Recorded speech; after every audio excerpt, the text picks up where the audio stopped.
suis entrepreneur. J'ai créé une boîte qui s'appelle ZenChef pendant la fin de mes études, qui était finalement un projet étudiant et qui aujourd'hui, 14 ans plus tard, est devenu leader en Europe. Donc là, ça fait 1 an que j'ai quitté mon rôle opérationnel. Et donc pour moi, ça me paraît une évidence, un peu un moment eureka. Donc je vois une opportunité et ça me suffit. Je ne vais pas beaucoup plus loin dans une étude de marché pour me dire on y va. On recevait tous les jours des messages de clients qui nous disent mais c'est génial, ça m'a changé la vie.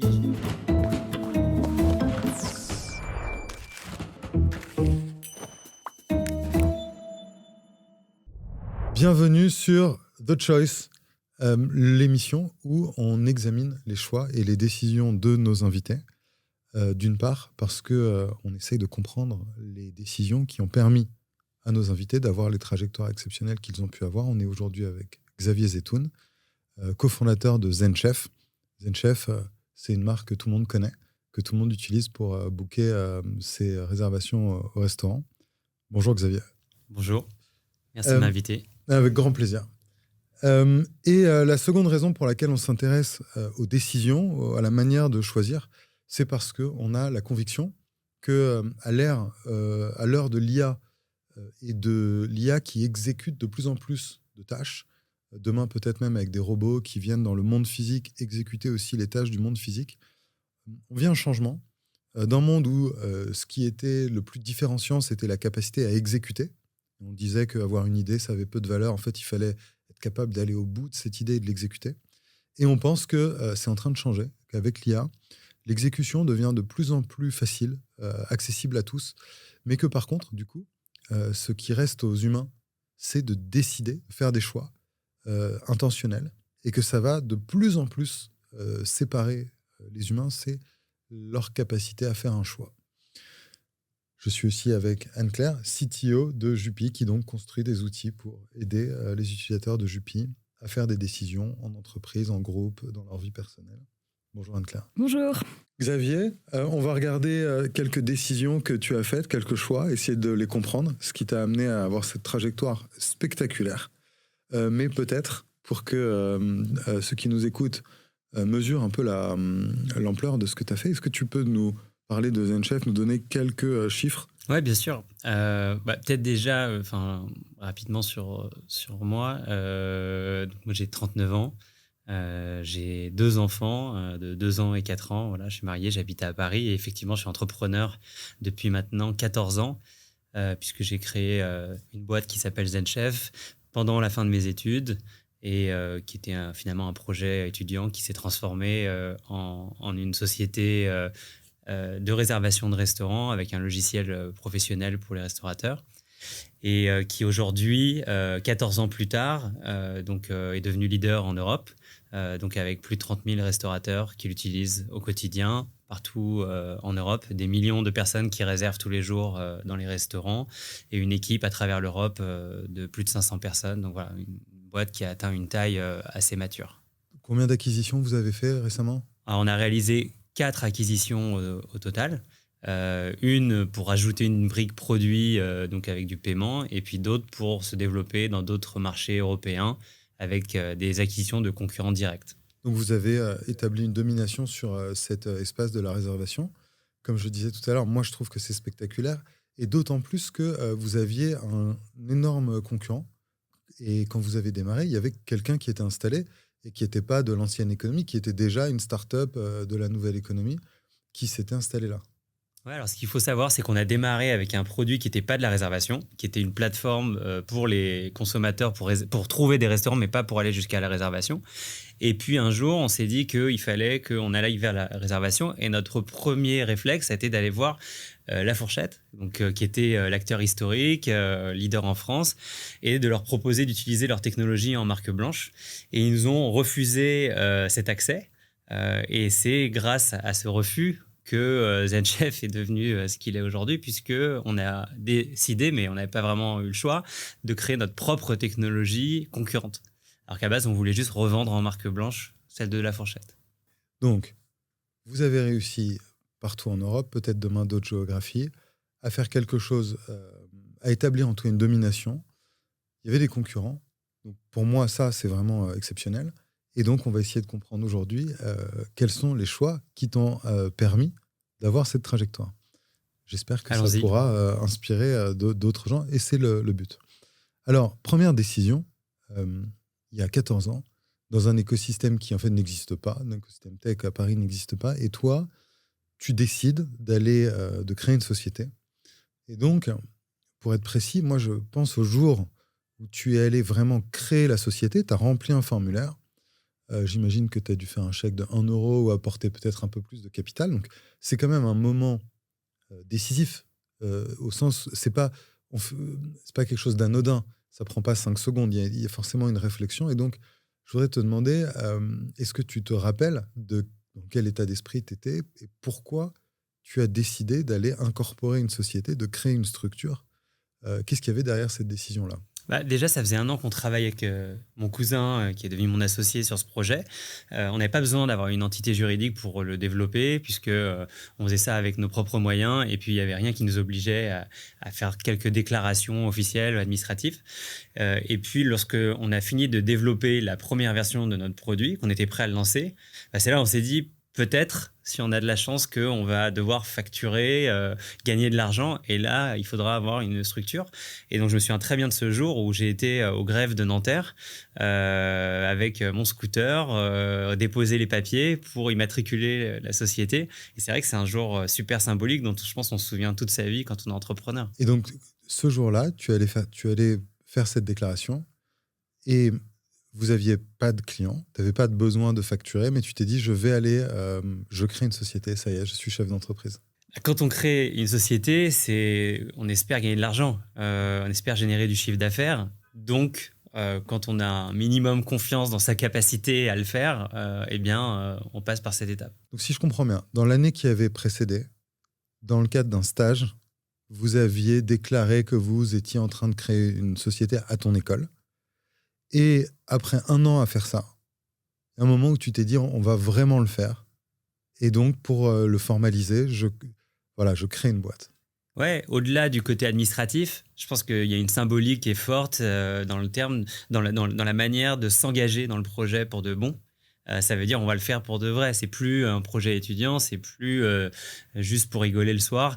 C'est quelque chose dans lequel on va être sérieux, on va le faire. Et donc, tu renonces à aller chercher un job, tu es plus étudiant à ce moment-là et tu te dis, voilà, c'est ça ma vie maintenant. Je vais essayer de trouver des clients et d'être entrepreneur.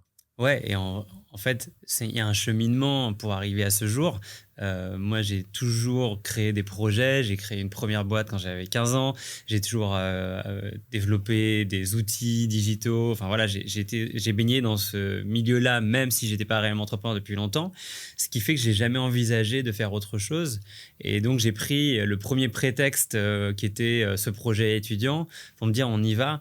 Mais bon, c'était une évidence. C'était une évidence. Et en plus, j'avais 24 ans, j'habitais chez mes parents, j'avais aucune charge, aucune responsabilité.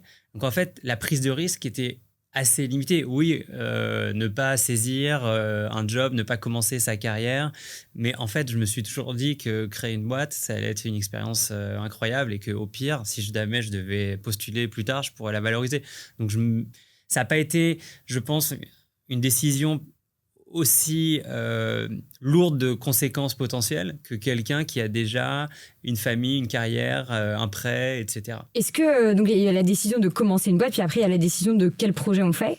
Ça, c'est une décision, du coup tu te l'es posée, j'imagine, au début de ton projet étudiant. Comment, enfin, vous avez commencé par quoi et comment le thème du projet est venu?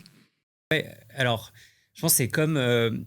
Pour rencontrer quelqu'un dans la vie, dans une relation, il faut déjà avoir envie. Donc moi, j'avais depuis longtemps envie d'entreprendre. Et puis un jour, pendant mes études, je pars aux États-Unis, j'habite à New York pendant 1 an pour faire un stage, pas du tout dans le digital, rien à voir.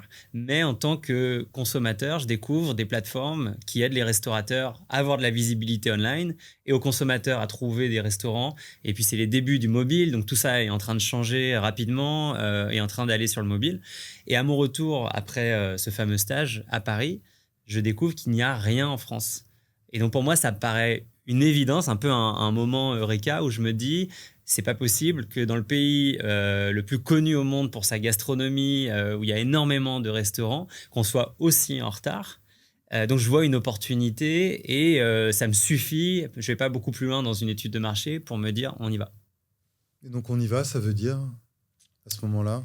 Ça veut dire aller voir la personne avec qui je passais le plus de temps à l'époque, qui était mon cousin, parce qu'on jouait aux jeux vidéo le soir, on aimait bien passer du temps ensemble. Bon, ça te dit qu'on réfléchisse à ce projet ensemble.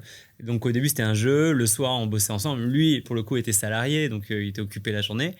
Et puis on se dit, tiens, on va voir quel angle serait intéressant. Et puis on découvre que on pourrait prendre tous les menus des restaurants qui sont sur des supports physiques et les digitaliser, les rentrer dans une base de données et puis permettre aux gens de faire de la recherche par plat. Bon, on imagine plein de choses, on part dans tous les sens et en fait, on s'éclate à faire ça.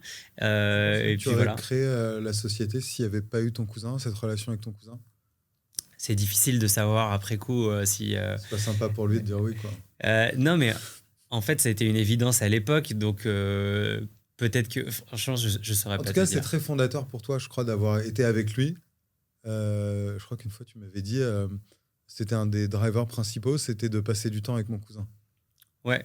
Après, je crois, pour le coup, même a posteriori, que si tu es tout seul, il y a plein de moments dans ton parcours où tu es justement dans cette phase qui est un peu... t'as pas vraiment lancé ta boîte, mais tu es encore en train d'y réfléchir, où tu peux trouver 1000 bonnes raisons de ne pas le faire. Parce que tu en parles autour de toi, on te dit, mais non, en fait... il y a trop de concurrence, ça marchera pas, etc. Ou alors toi, tu te rends compte que ça va être plus difficile que prévu. Et en fait, c'est à ce moment-là où si tu es à 2 ou à 3, il y en a un des deux qui peut dire non, en fait, Une émulation, une on énergie. y va. Donc, je pense qu'il est dans ce sens-là. Peut-être que le projet n'aurait pas vu le jour sans lui. Donc en fait, tu dis peut-être quand on prend des décisions à plusieurs, on peut prendre des décisions un peu plus courageuses, quoi.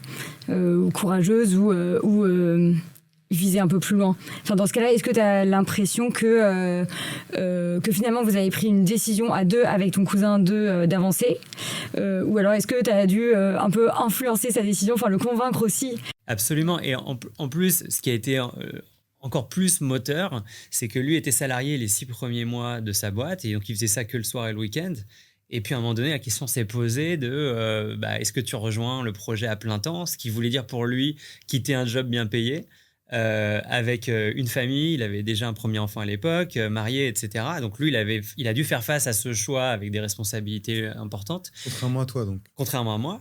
Et c'est moi qui, pour le coup, ai dû le motiver en lui disant, mais en fait, t'as rien à perdre. Au pire, t'as 18 mois de chômage, tu retrouveras un job après. Donc, c'est pas grave, vas-y, viens, on le fait, tu vas regretter si tu le fais pas. Et lui, il était hésitant, évidemment, parce qu'il y avait des conséquences qui étaient importantes. Et finalement, je l'ai poussé à le faire, j'ai dû un peu le forcer, et après, il était très heureux d'avoir passé le pas. Alors, on le dit pas assez, moi je pense que le système qu'on a en France, justement, de chômage, et le filet de secours qu'on a avec le système social en France, je pense que ça aide beaucoup à la création d'entreprises, parce que ça favorise la prise de risque quand tu sais que effectivement, tu as des moyens de retomber sur tes pieds qui te sont offerts par le système qu'on a en France. Bien sûr. Et je suis pas sûr qu'on en ait bien conscience en France, mais c'est quand même un gros accélérateur à l'entrepreneuriat. Donc, c'en est un exemple. On dit que lui, ça lui le a plus permis. grand business angel de France, C'est Pôle emploi. c'est le Pôle emploi. France Travail maintenant. Et donc, tu penses que lui, ça a pesé donc, dans sa capacité, alors qu'il avait une famille, etc., d'avoir cette prise de risque. Et donc, finalement, aujourd'hui que ZenChef existe, Ouais. c'est quand même une conséquence de ce système-là, quoi. Et puis, alors oui, il y a 18 mois, mais il n'y a que 18 mois pour faire passer ta boîte de 0 à 1 et qu'il y ait les premiers clients. Donc, ça met aussi une date de fin. Moi, peut-être qu'en habitant chez mes parents, j'aurais pu végéter plus longtemps, je me serais mis moins de pression pour tout de suite gagner de l'argent, faire du chiffre d'affaires. Alors que du fait que lui ait cette pression, je pense que c'était positif, puisqu'il n'y avait pas de choix. C'était soit on y arrive en 18 mois, soit chacun fera autre chose. Donc, si je récapitule un petit peu, tu avais une intuition depuis toujours que tu voulais être entrepreneur. Tu avais monté des projets entrepreneuriaux, d'ailleurs dans le monde de la restauration, la nuit, etc. Tu avais, je crois, monté des soirées étudiantes ou un truc comme ça. C'est quelque chose de... Oui, il y a un site internet qui référençait les soirées, les photos, etc. Okay. Avant Facebook. Donc tu avais ce côté entrepreneurial en toi. Tu as vu à New York des technologies qui t'ont inspiré. Tu t'es dit, on peut appliquer ça en France. Donc tu avais cette envie, l'occasion se présente. Et là, l'association avec ton cousin, donc quelqu'un avec qui tu veux passer du temps, et des incentives qui le permettent. Et est-ce que là, on oublie quelque chose? On dit c'est ça qui fait la décision? Ouais, c'est ça, ouais, exactement. Mais sur le moment, c'est beaucoup plus organique. Enfin, ça se fait. Ça se fait naturellement, Ouais. mais ok. Est-ce que tu penses que là, on post-rationalise un peu quelque chose et qu'à l'époque, tu as eu le sentiment de prendre une décision importante? Pas du tout. Ouais. C'est pour ça que je dis ça. C'est que sur le moment, j'ai pas du tout le sentiment de me dire je pars dans cette voie dans ma vie et c'est un choix qui va déterminer toi. Je le fais avec beaucoup de légèreté. Voilà. Inconscience? Ouais, il en faut. Ouais. Non, c'est vrai que la première, moi je pense que au début, quand on crée une boîte à 25 ans, 25 et 30 ans, il y a une forme de spontanéité et sans doute d'inconscience des difficultés qu'il va y avoir forcément. Mais ça t'aide parce que si tu savais vraiment les Si risques. tu savais, tu le ferais pas, quoi. Exactement. Très clair. Est-ce que si maintenant on regarde aujourd'hui, je sais que on va reparler un peu de ce qui s'est passé entre temps, mais je trouve que c'est intéressant de mettre les deux situations en miroir. Aujourd'hui, donc, tu n'es plus opérationnel chez ZenChef depuis quelque temps, et je sais que tu regardes un peu des opportunités de monter une nouvelle boîte, de créer un nouveau business. J'imagine que c'est une situation radicalement opposée par rapport à la première fois, sur tout ce qu'on vient de résumer. En fait, aujourd'hui, sur chacun de ces points, tu es dans une situation inverse, quoi. Complètement. Je sais que ce que ça implique de créer une boîte, je sais que c'est au minimum 10 ans. 2, je réfléchis avec beaucoup plus de structure sur le prochain projet. Je vois immédiatement les obstacles potentiels. Est-ce que c'est une bonne chose ou pas? Je ne sais pas. Mais en tout cas, il y a moins de spontanéité. Et en même temps, j'ai tout ce bagage, toute cette expérience, tout ce réseau qui sont aussi une force, qui me donne confiance dans le fait que ça aille plus vite la prochaine fois. Donc oui, c'est totalement différent comme expérience. Donc, par exemple, moi j'imagine que si tu étais dans la même situation qu'il y a 14 ans et que tu regardes un marché et que tu vois un compétiteur aussi installé que l'était The Fork à l'époque, j'imagine que aujourd'hui c'est un no-go, quoi. Tu te dis bah non, il y a quelqu'un qui est aussi installé, je peux pas aller là. Sans doute, et c'est dans ce sens-là où c'est pas forcément une force. Il y a un moment donné, je pense qu'il faut avoir un déclencheur similaire à celui, pour des raisons différentes, mais celui que j'avais à l'époque, d'insouciance, qui me fait passer le pas malgré tous les arguments rationnels qui me poussent à ne pas le faire, et comme celui, par exemple, d'avoir un très fort concurrent dans ce marché. Et ensuite de réussir par accident à surmonter un obstacle que tu n'avais pas vu. Exactement. Et du coup, potentiellement, il faudrait que ce déclencheur-là, aujourd'hui, soit un peu plus fort, quoi. Mais est-ce que il y a déjà des options que tu envisages, je sais pas, des domaines que tu regardes? J'ai déjà... donc là, ça fait 1 an que j'ai quitté mon rôle opérationnel. Et donc, après, j'ai fait une pause, profiter de ma famille, partir en voyage. Et depuis que je suis rentré, je regarde vraiment des projets. Et ce que j'ai pu voir là sur un projet, c'est que j'avais une flamme en moi qui pouvait se raviver très vite. Donc, et finalement, j'ai pas avancé dans ce fameux projet parce que j'ai aussi vu des choses qui me plaisaient pas. Mais en tout cas, je vois qu'il y a toujours quelque chose qui est effectivement irrationnel, qui est comme un peu un feu intérieur qui peut se rallumer très vite. Trop vite?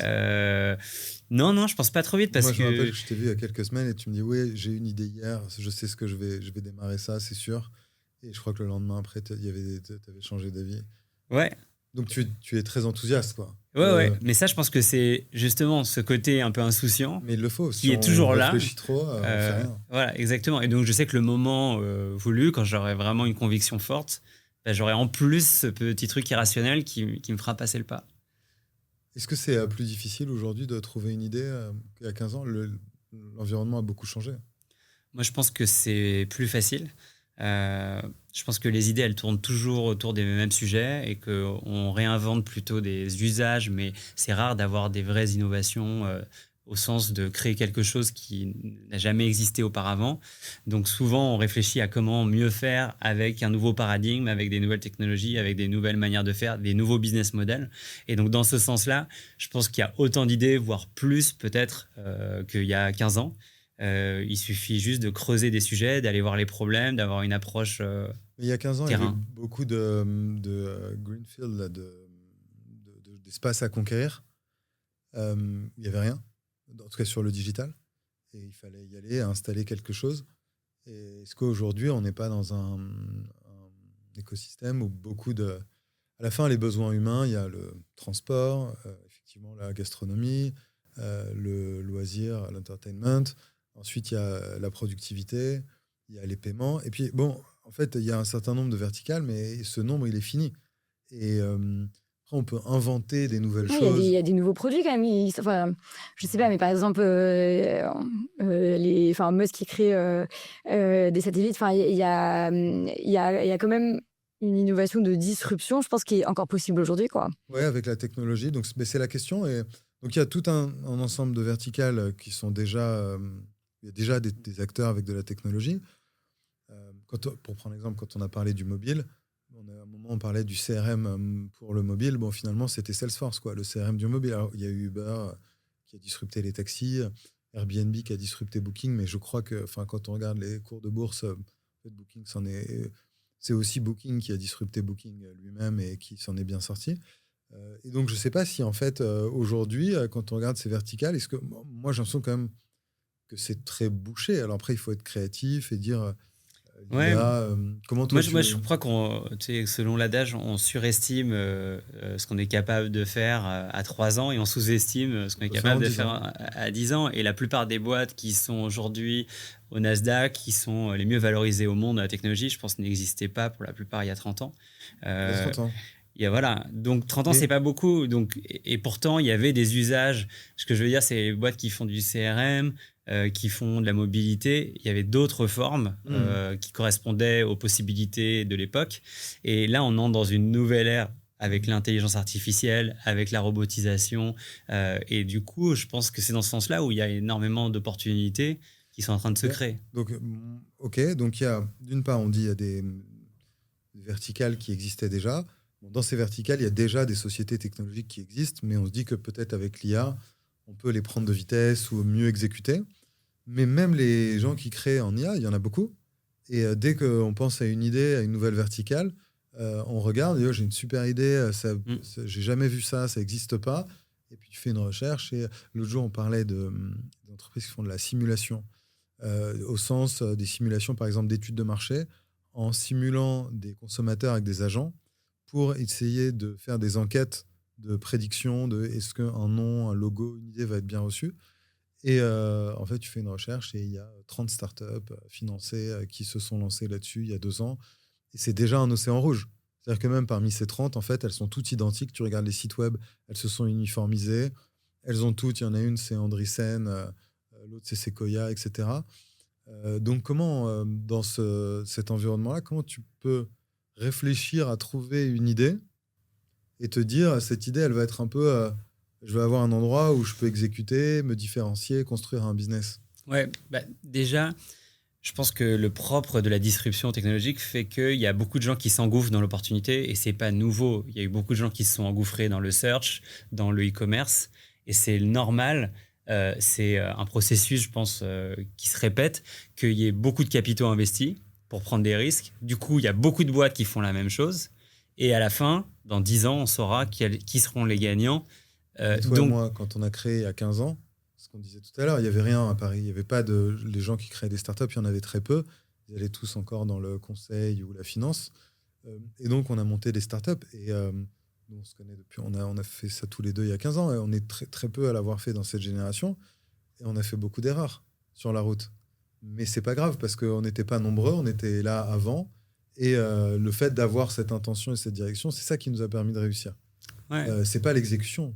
L'exécution, elle était moyenne. Mais on était déterminés, différenciés, etc. Ouais. Mais aujourd'hui, il n'y a plus cette...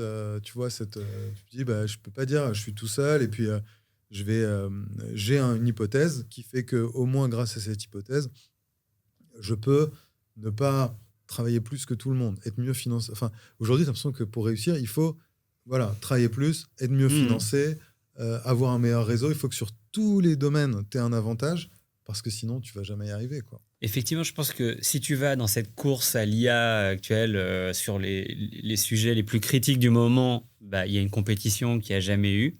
Effectivement, tout le monde est très bien financé, tout le monde est excellent, tout le monde bosse énormément, donc c'est très difficile. Mais il n'y a pas que ça, déjà. Il reste encore tout le reste de l'industrie sur lesquels il y a énormément de choses à faire. Et il y a de l'innovation à apporter, même si ce n'est pas forcément de l'innovation de rupture avec de l'intelligence artificielle. Et puis d'autre part, dans les opportunités que l'IA va créer, je pense que si on réfléchit...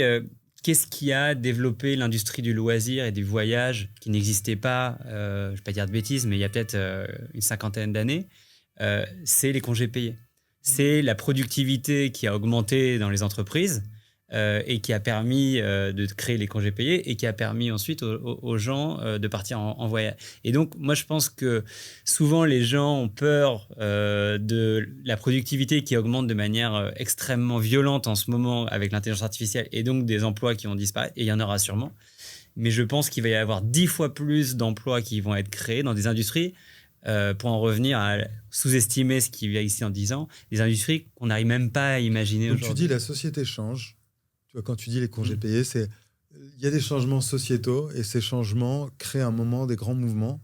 Et dans ces mouvements, dans des comportements nouveaux, dans des besoins nouveaux, là, tu peux anticiper. Alors, est-ce que tu as des exemples? Parce que tu vois, tu nous dis ça, on a envie de dire, OK, alors qu'est-ce qui va se passer et qui fait qu'on a des opportunités de... Moi, je ne sais pas ce qui va se passer, mais je pense que les gens vont travailler moins. On va travailler moins dans les entreprises parce qu'effectivement, comme tu disais, l'exécution des tâches va être réalisée en grande partie par de l'intelligence artificielle, par des agents et demain même par des robots dans le monde physique. Donc, je vois cette tendance et c'est difficile de savoir en combien de temps les humains vont récupérer du temps. Et donc, de quoi ce temps sera fait, comment il sera utilisé, pardon. Je pense qu'il y aura en plus de loisirs. Je pense que l'industrie du jeu vidéo se développe énormément, l'industrie de l'entertainment aussi, l'industrie des réseaux sociaux et du temps qu'on passe online, non pas à travailler, mais à se divertir. Donc ça, je vois toutes ces industries se développer rapidement. Et puis celle même du tourisme, des loisirs en général. Tout ce qui va profiter du fait qu'on va moins travailler et que les entreprises vont pouvoir être plus productives. Et du coup, là, la question qui se pose pour toi, c'est à quel point ça va être rapide, parce que du coup, si tu es dans une optique un peu de monter une boîte dans un domaine, il y a un peu une question de OK, à quel moment le marché va se créer, quoi. Ouais, mais encore une fois, moi, je ne suis pas du tout inquiet sur la capacité, la mienne et celle des entrepreneurs en général, dans l'époque qu'on vit, à trouver des opportunités et des entreprises à créer. En japonais, on dit le même mot pour dire problème et opportunité. Et en fait, c'est quoi être entrepreneur? C'est simplement identifier un problème sur lequel on peut avoir de l'empathie, soit parce qu'on le vit soi-même, soit parce qu'autour de soi, on l'a vu dans le cadre de son entreprise ou de son entourage, de sa famille, et qu'on se dit qu'on va le résoudre. Et finalement, la technologie est juste le moyen d'y arriver. Mais des problèmes, c'est pas ce qui manque. Il y a plutôt même tendance à y en avoir de plus en plus. Et donc, qui dit chaque problème peut avoir en face une boîte qui se crée. C'est pas très compliqué, en fait, l'entrepreneuriat. Et qu'est-ce qui fait que, pour toi, un problème, il y en a plein, donc plein que tu pourrais prendre et adresser. Et du coup, qu'est-ce qui fait qu'un problème sera le bon problème pour toi Justement, je pense que quand on a déjà vu le film une première fois, qu'on a vécu toutes les étapes du cycle de ce qu'est l'entrepreneuriat, depuis la création, les levées de fonds, les difficultés, les restructurations, parce que c'est ça la vérité. Et puis souvent, on retient que la fin, qui est le succès dans 0,1% des cas. Et dans le succès qui concerne que 0,1% des boîtes, on se souvient que de ce qui a fonctionné, alors qu'en réalité, quand on regarde les plus grands succès, c'était une série d'échecs. Et puis, il y a eu un peu de chance et d'acharnement qui ont fait que ça a fonctionné à la fin. Donc, je ne sais plus pourquoi je disais ça. C'est quoi qu'est-ce qui va faire que ce problème, c'est le bon pour toi? En fait, pour moi, la seule différence entre un bon entrepreneur et un mauvais entrepreneur, c'est faire un jour de plus. Et donc, faire un jour de plus, ça veut dire avoir très envie de continuer à travailler sur ce projet-là, malgré toutes les difficultés, tous les sacrifices personnels que ça implique, et donc être là encore un peu plus. Et donc, pour y arriver, il faut avoir très envie de travailler sur ce projet-là. Ça veut dire développer une grande empathie, soit pour un secteur d'activité, des personnes concernées par le problème qu'on résout, le produit qu'on a développé, et se dire qu'en fait, peu importe tous ces vents contraires, on a envie de se réveiller un matin de plus et de le faire. Donc, la première fois, tu avais une grosse appétence pour le sujet quand tu as créé ZenChef, là, il y a 15 ans. Beaucoup d'insouciance. Tu voyais pas les difficultés, la concurrence, etc.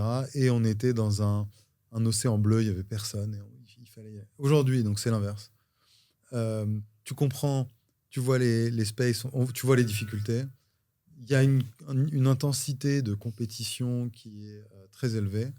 Mais toi, tu dis, au final, c'est pas grave parce que la manière dont je fais la décision aujourd'hui, c'est plus éclairé.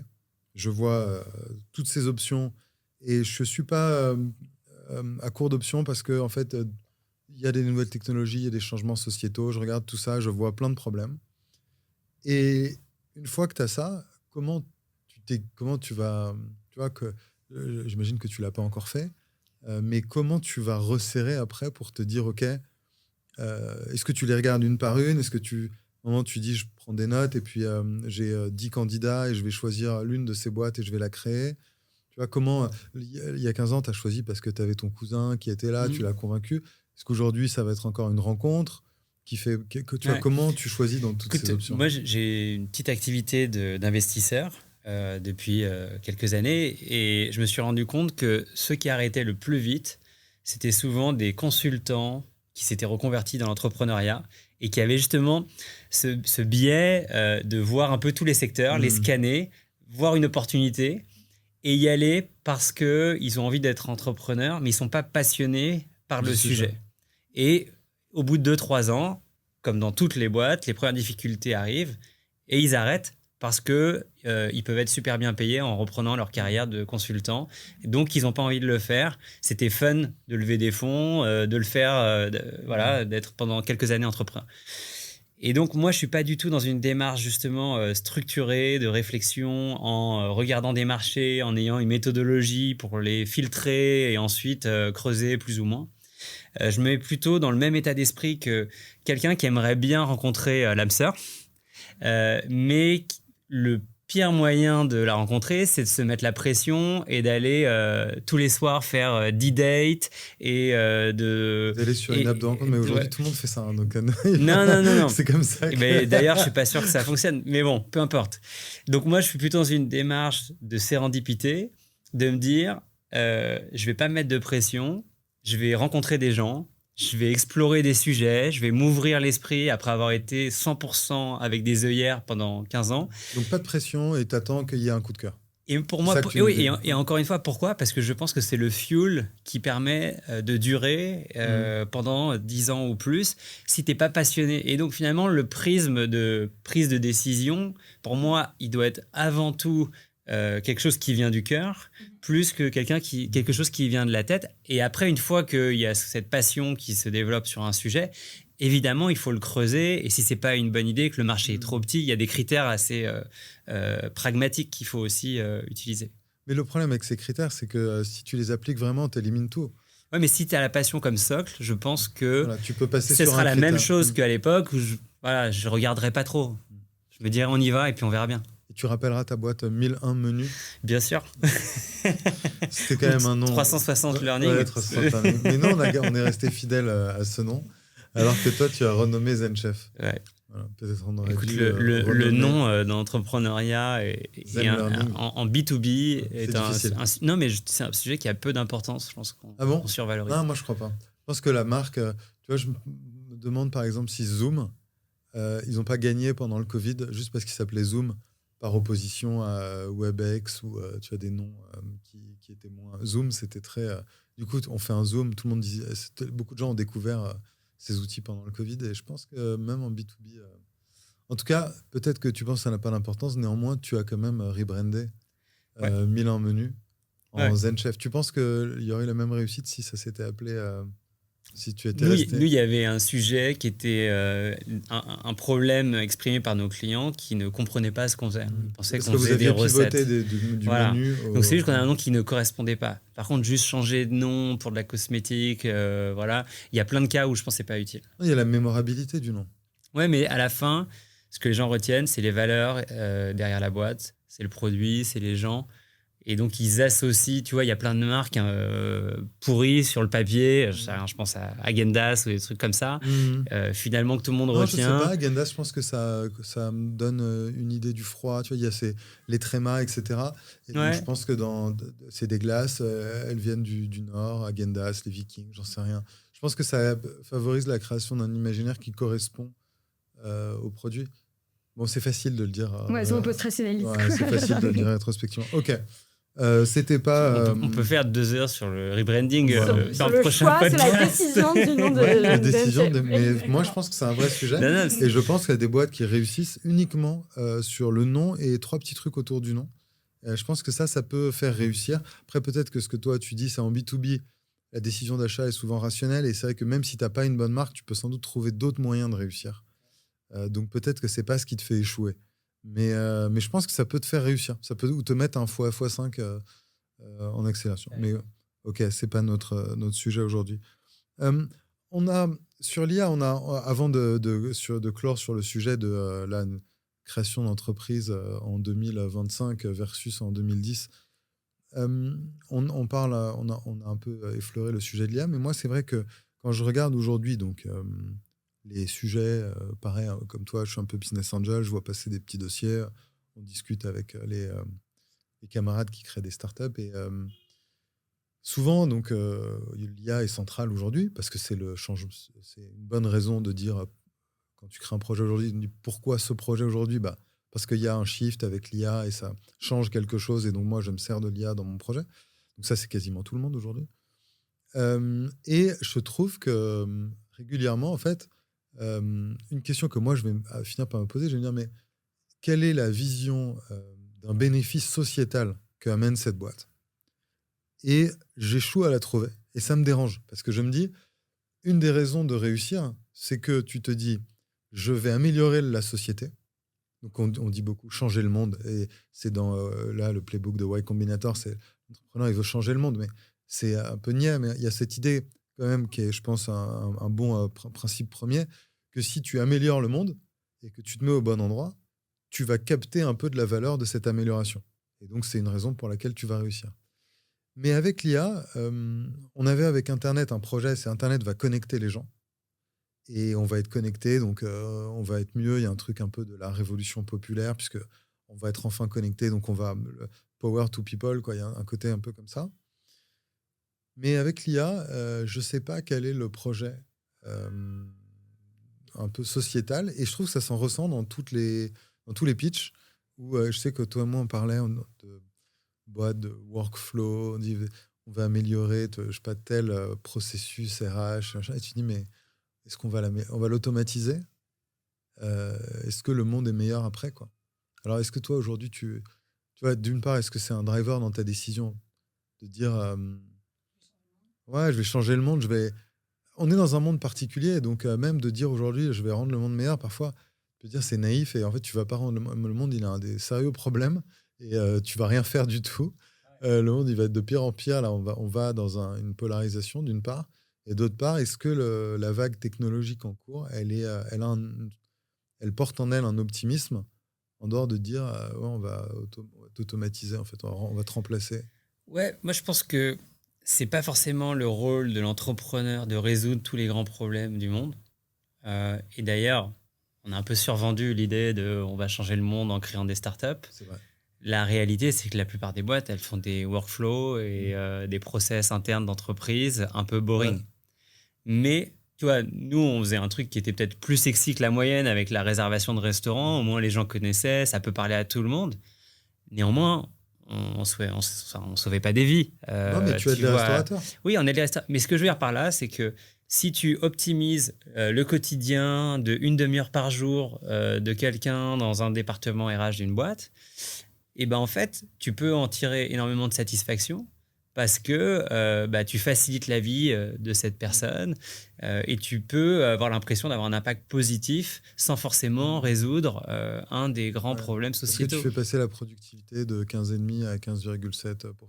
Oui, mais multiplié par le nombre de personnes que tu touches, c'est peut-être ça que tu dis aussi, c'est que tu peux avoir, enfin, même si finalement, tu as un impact sur énormément de personnes, même si cet impact individuel Ouais. n'a pas l'air extrêmement. Et au-delà de la mesure de cet impact, les fameuses 15 minutes gagnées par jour, je sais pas, nous, on recevait tous les jours des messages de clients qui nous disent « Mais c'est génial, ça m'a changé la vie, j'ai plus de temps pour passer avec mes enfants, je peux partir plus tôt, je suis Des moins... restaurateurs. » Des restaurateurs. Mais c'est ça ce qui est génial, Voilà. c'est que ZenChef, je pense que en permettant aux restaurateurs d'avoir cet accès direct à Internet et direct à leur clientèle, et sans payer une commission par réservation, tu permets à des restaurateurs de se concentrer sur leur métier, de rester indépendants, d'avoir leur cuisine locale, de petits savoirs de ce restaurateur, plutôt que de s'intégrer à une grosse chaîne ou de voir sa marge complètement aspirée par un acteur global qui est celui avec le business model de celui que tu as remplacé. Là,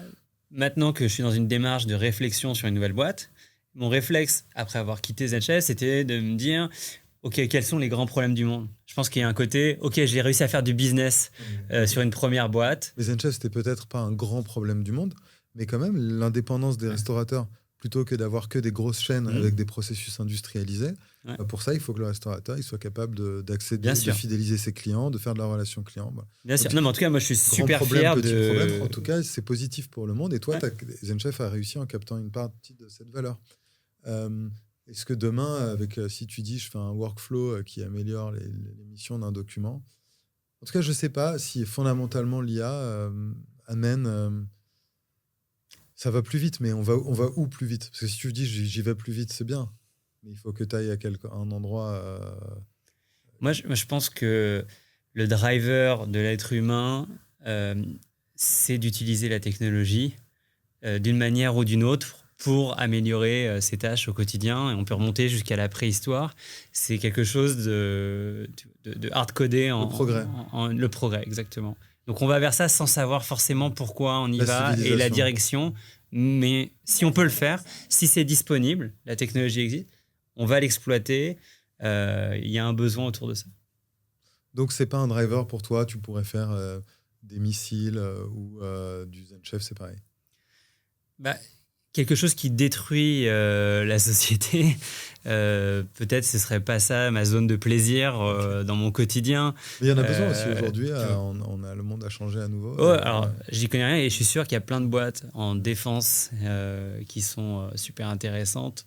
Et souvent, ça doit être des personnes qui viennent de cette industrie et qui ont vu un peu des problèmes à résoudre. Et pour nous protéger. Donc, en tout cas, ça résout un problème, c'est sûr. Après, OK, moi, je trouve que c'est une question difficile, en tout cas, aujourd'hui, de dire la technologie, quel est son impact sur la société. Et je pense que depuis 20 ans, la technologie a promis des choses. Certaines ont été délivrées. Et à d'autres endroits, l'effet, il est plutôt négatif. Donc, quand tu dis c'est destructif, je ne sais pas si l'impact des réseaux sociaux, d'Instagram sur la société, je sais pas. Il y a sans doute des impacts positifs qu'on ne voit pas parce qu'on s'est vite habitué au côté positif. Et du coup, on dit, ouais, ça c'est normal. Et le côté négatif, on le voit plus. Mais il y a quand même des aspects. Donc, toi, négatifs. Si tu pouvais choisir le monde dans lequel on vit, tu préférais un monde où il y a moins de technologie ou pas de réseaux sociaux ? Tu penses que ce serait mieux pour l'espèce humaine ? Moi, aujourd'hui, je passe un certain temps sur Instagram et je pense que ça ne m'apporte pas grand-chose. J'ai fumé avant des cigarettes. J'avais une addiction à la nicotine. Franchement, je ne sais pas si je ne mets pas Instagram au même niveau, quoi. Ça me prend du temps, ça ne m'apporte pas grand-chose. J'ai du mal à m'en défaire. Peut-être que ça m'apporte des petites choses Instagram, mais en tout cas, je ne crois pas que ce soit... ça a été au début. L'addiction, elle s'est créée parce qu'au début, c'était un moyen d'avoir des nouvelles de mes amis, des gens dont j'étais proche, et d'avoir plus de nouvelles. Aujourd'hui, ce n'est plus le cas. C'est autre chose. Et c'est autre chose, et je ne sais pas si ça m'apporte... Je ne sais pas si le net, pour moi en tant qu'individu, et après pour la société, c'est une autre question. Donc, est-ce que j'aurais moins de technologies ? Il y a des technologies qui sont très bien. Donc c'est plus des technologies plus sélectionnées, ou en tout cas éviter que les technologies se pervertissent, quoi, un peu. Ouais. Ce que je... Après, là, on est en train d'enregistrer. On va faire des shorts, on va les mettre sur Instagram pour toucher les gens. Donc ça va, j'espère que ça va être utile. Après, tu vas sur YouTube, tu as des formats plus longs. Et je pense qu'il y a plus de fonds et qui sont moins dans l'addiction et un peu l'adrénaline de l'immédiateté, de la dopamine que ça t'apporte là, d'avoir un short de 15 secondes. Donc, Je sais pas. Je pense qu'il y a une vraie question sur. D'ailleurs, tu as de plus en plus de gouvernements qui sont en train de légiférer pour interdire très simplement les réseaux sociaux avant l'âge de 14-15 ans. Ouais. Donc, par ailleurs. Donc commence à se rendre compte de tout ça. Voilà. Donc je pense que, bon, j'en sais rien, mais j'imagine que quand tu regardes tes projets, et puis en plus je pense que d'un point de vue, indépendamment du côté un peu naïf ou optimiste, ou de dire je vais faire le bien dans le monde, mais quand tu fais, tu veux produire une technologie, donc via une entreprise, je pense que le fait que cette technologie ait un impact, qu'elle crée de la valeur pour le monde, c'est ça qui fait que toi, tu vas récupérer une valeur. Et si cette valeur, elle est uniquement dans l'automatisation, moi, je pense qu'elle est d'une part très facile à commoditiser. C'est-à-dire que toi, tu peux l'amener, mais n'importe qui d'autre peut l'amener parce que tu recodes un workflow. Et elle est plutôt faible. Et en plus, on dit en économie que les gains de productivité, on n'arrive jamais à les... Les économistes, ils disent les gains de productivité. Les voitures, elles sont beaucoup mieux aujourd'hui qu'il y a 40 ans. Mais elles sont toujours dans le pouvoir d'achat, elles représentent toujours le même pourcentage. Donc on n'a pas vu, en fait, où l'amélioration de la voiture, on n'a pas vu ça se matérialiser pour la société comme quelque chose de significativement meilleur. Donc je pense que si tu es juste sur, juste sur la productivité, je ne sais pas si peut-être tu n'arrives pas à créer une boîte aussi grosse ou peut-être pas du tout à faire fonctionner un business, selon moi, si ça ne va pas au-delà. Et l'IA, aujourd'hui, je ne sais pas si elle va au-delà. J'ai l'impression que le projet de l'IA, c'est juste ça. Bon, c'est une question. Ouais. Moi, il y a une question que je me pose pour plutôt le Xavier qui avait 24 ans et qui aurait été influencé par ce qu'on peut voir aujourd'hui un peu partout sur les réseaux sociaux. On nous vend un peu des raccourcis où finalement on veut devenir riche. C'est ça l'objectif. Et l'entrepreneuriat est un moyen d'y arriver et on essaye de nous simplifier complètement le discours qui démontre que en fait, c'est très facile de créer une boîte et de devenir riche. Et il y a des gens qui en ont fait un business et en fait, eux, ça marche mais c'est parce que ils vendent un rêve. À vendre ce rêve. Et je trouve que ça, c'est dangereux. C'est ça Instagram, c'est beaucoup. Bah oui, non, mais c'est pour ça que je rebondis là-dessus. Les gens qui te vendent la méthode pour vendre la méthode. Ouais. Voilà. Après, moi, je pense que parce qu'on parle de manière de faire des décisions et de choisir. En fait, là, j'y pense au fur et à mesure qu'on en parle. Mais moi, je pense que pour moi, en tout cas, voilà, quand j'ai les options, je me dis qu'il y a beaucoup de valeurs un peu cachées dans une option qui va créer de la valeur pour moi, mais autour de moi, pour l'écosystème. Parce que je me dis que cette valeur qui est créée en fait autour, après moi, je vais en capter d'autant plus. Par opposition à des options où tu te dis, ça peut avoir l'air mieux, si tu fais un pur calcul à l'ordre 1, ça peut avoir l'air mieux parce que tu dis, je vais prendre une part de gâteau plus grosse, mais tu es un peu plus dans un jeu à somme nulle, tu as moins une vision d'écosystème. Et en fait, à moyen terme, je pense que du coup, quand tu es juste en train de prendre une plus grosse part de gâteau pour toi et moins pour les autres, comme tu fais pas grossir le gâteau, à l'ordre, à moyen terme, ça va être moins bien pour toi. Et moi, je factorise ça, je pense, dans mes choix, et je dis, en fait, mieux vaut choisir quelque chose où tu développes un peu tout autour, même si ça a l'air moins bien, ça va créer du network effect autour de toi, même si immédiatement, tu as l'impression que la valeur, elle est à l'extérieur. Un jour, elle va revenir.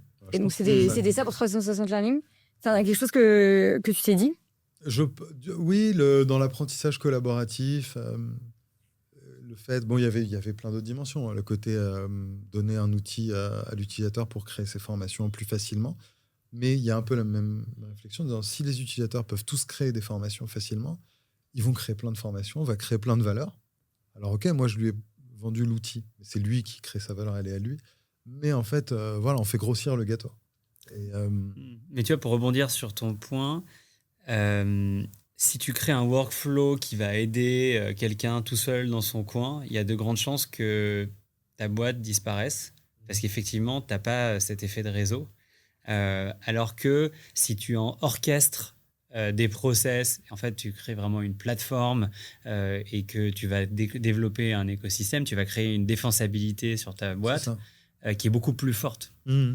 Et c'est ce type de boîte-là qui vont gagner à moyen terme. Et à l'heure de l'IA, on a l'impression que cette défensabilité, elle est de plus en plus difficile à construire parce qu'en fait, la défensabilité, c'était d'avoir des datas, d'avoir un logiciel qui est difficile à reproduire. Bon, tout ça, maintenant, c'est commoditisé. D'avoir du go-to-market, mais en fait, tu peux automatiser le go-to-market. Alors, qu'est-ce qui reste qu'est-ce qui reste comme type de barrière à l'entrée et aujourd'hui, même les VC, moi j'en vois des VC qui sont censés être bons, qui parlent beaucoup, et ils disent non, mais aujourd'hui, en fait, le moat, c'est la vitesse. Donc, ces gens qui n'ont pas compris ce que c'est un moat. Mais c'est peut-être parce qu'il ne reste plus de moat, en fait.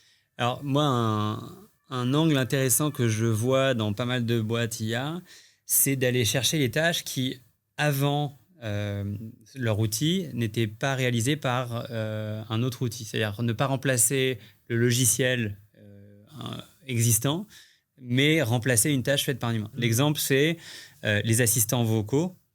Donc, on va capter les appels qui arrivent vers une entreprise et on va améliorer le traitement de l'appel grâce à de l'IA. Et donc, de ce fait, on va commencer à reconstruire le système off-record de la boîte, mais à une étape qui, avant, était gérée par un humain. Et petit à petit, on va redévelopper tout le set de features. Et donc, c'est un point d'entrée qui permet d'apporter de l'innovation et de petit à petit remplacer le leader existant. Et ça, c'est un pattern que je vois se produire dans pas mal d'industries en ce moment. Donc il y a cette idée derrière de dire on a eu l'étape du SaaS où on a construit une base de données dans le cloud. En gros, ça c'est le SaaS, une base de données accessible via le cloud avec des workflows un peu automatisés. Exactement. Et une fois qu'on a fait ça partout, maintenant avec l'IA, on va pouvoir remplacer l'humain qui opérait ces workflows. Donc je suis bien d'accord que c'est un peu ça ce qu'on voit. Maintenant, c'est là où moi j'ai une question, c'est est-ce que ça améliore le monde? Parce que tu dis là, le projet, donc c'est on va remplacer l'humain. Donc, fine, on remplace l'humain qui faisait des tâches par la machine. Et ensuite, on fait quoi? Quel est le projet de société derrière? L'humain, il fait donc, moi, si on dit les humains, du coup, ils sont à la maison, ils mangent des tomates, ils sont chauffés, ils sont nourris, ils font rien. Ils vont lire des livres, on va les mettre devant Instagram. En fait, quel est le projet? Parce que quand Facebook disait connecting people, après, ils ont divisé, ils ont connecté, le débat est ouvert. Mais en tout cas, la promesse, elle était claire et moi, je la trouvais puissante. Et c'est vrai que sur l'IA, je me dis, mais où est la promesse? Moi, je pense que quelqu'un qui écouterait notre podcast dans 20 ans se moquerait bien de nous en disant ils n'avaient pas vu mais ça. en fait, ils étaient vraiment débiles. Ça te paraissait évident qu'il y allait avoir cette nouvelle industrie où on allait tous prendre des vacances dans l'espace, on va tout. Et encore, je dis des conneries parce que souvent, ce qu'on voit dans les films, en fait, c'est pas du tout ça qui se produit, mais c'est un autre truc. Encore mieux. Tu ne crois pas qu'il y a une chance qu'ils disent ils n'avaient pas vu que tous les 70 ans, il y avait une guerre mondiale? C'est possible aussi. Et ils n'avaient pas vu que cette technologie, c'était le sujet qui allait accélérer un conflit ou... C'est possible, mais après, c'est sûr qu'il y aura un après. Même si, OK, il y a une guerre mondiale, en fait, il y a un après. Justement, moi, je pense qu'un bon moyen d'éviter les conflits, c'est quand il y a un projet qui unifie. Et je dis que là, il y a une technologie qui apparaît, qui est très puissante, mais qui ne porte pas en elle, ou en tout cas, personne n'arrive à formuler un projet sociétal. Il y a un projet qui est celui du un peu partage de la connaissance, quoi. Démocratisation de la connaissance, je pense. Ouais. Est-ce que c'est propre à l'IA ou c'était déjà le projet un peu de Google, de la grande base de données et de connecter les gens? Et là, non, connecter les gens, ouais. Est-ce que finalement, moi je sais que pour avoir eu des investisseurs au capital qui étaient assez obsédés, très poussifs sur le sujet de l'IA, et je pense que c'est le cas de tous les investisseurs qui sont dans tous les boards des boîtes, quelle que soit leur taille aujourd'hui, disent il faut avoir une stratégie IA. Et pour le coup, je sais quelle est leur motivation. Leur motivation, c'est d'améliorer l'EBITDA de la boîte. C'est d'augmenter la rentabilité parce qu'on espère des gains énormes de productivité et donc on va être capable de réduire la masse. Donc aujourd'hui, j'ai l'impression que le projet, est-ce que c'est un projet qui va améliorer la société?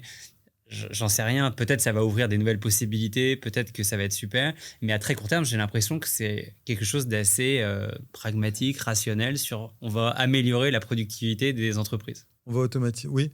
Mais c'est quand même particulier de dire on va créer une technologie. Quand on a créé des trains, ça a créé net des emplois. Et là, on est sur un cas assez particulier où on dit une grosse partie de ce qu'on dit sur l'IA, qui est théorisé par les investisseurs, qui est théorisé par l'écosystème. C'est ce qu'on disait tout à l'heure, c'est-à-dire le SaaS, on a créé des bases de données avec des workflows dans le cloud.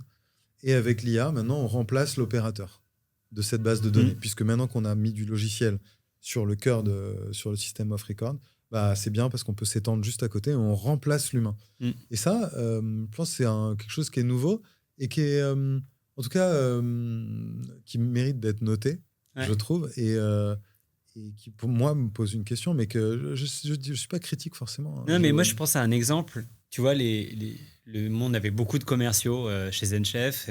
C'est une boîte très... Il y a peut-être 40% de la boîte sont des commerciaux.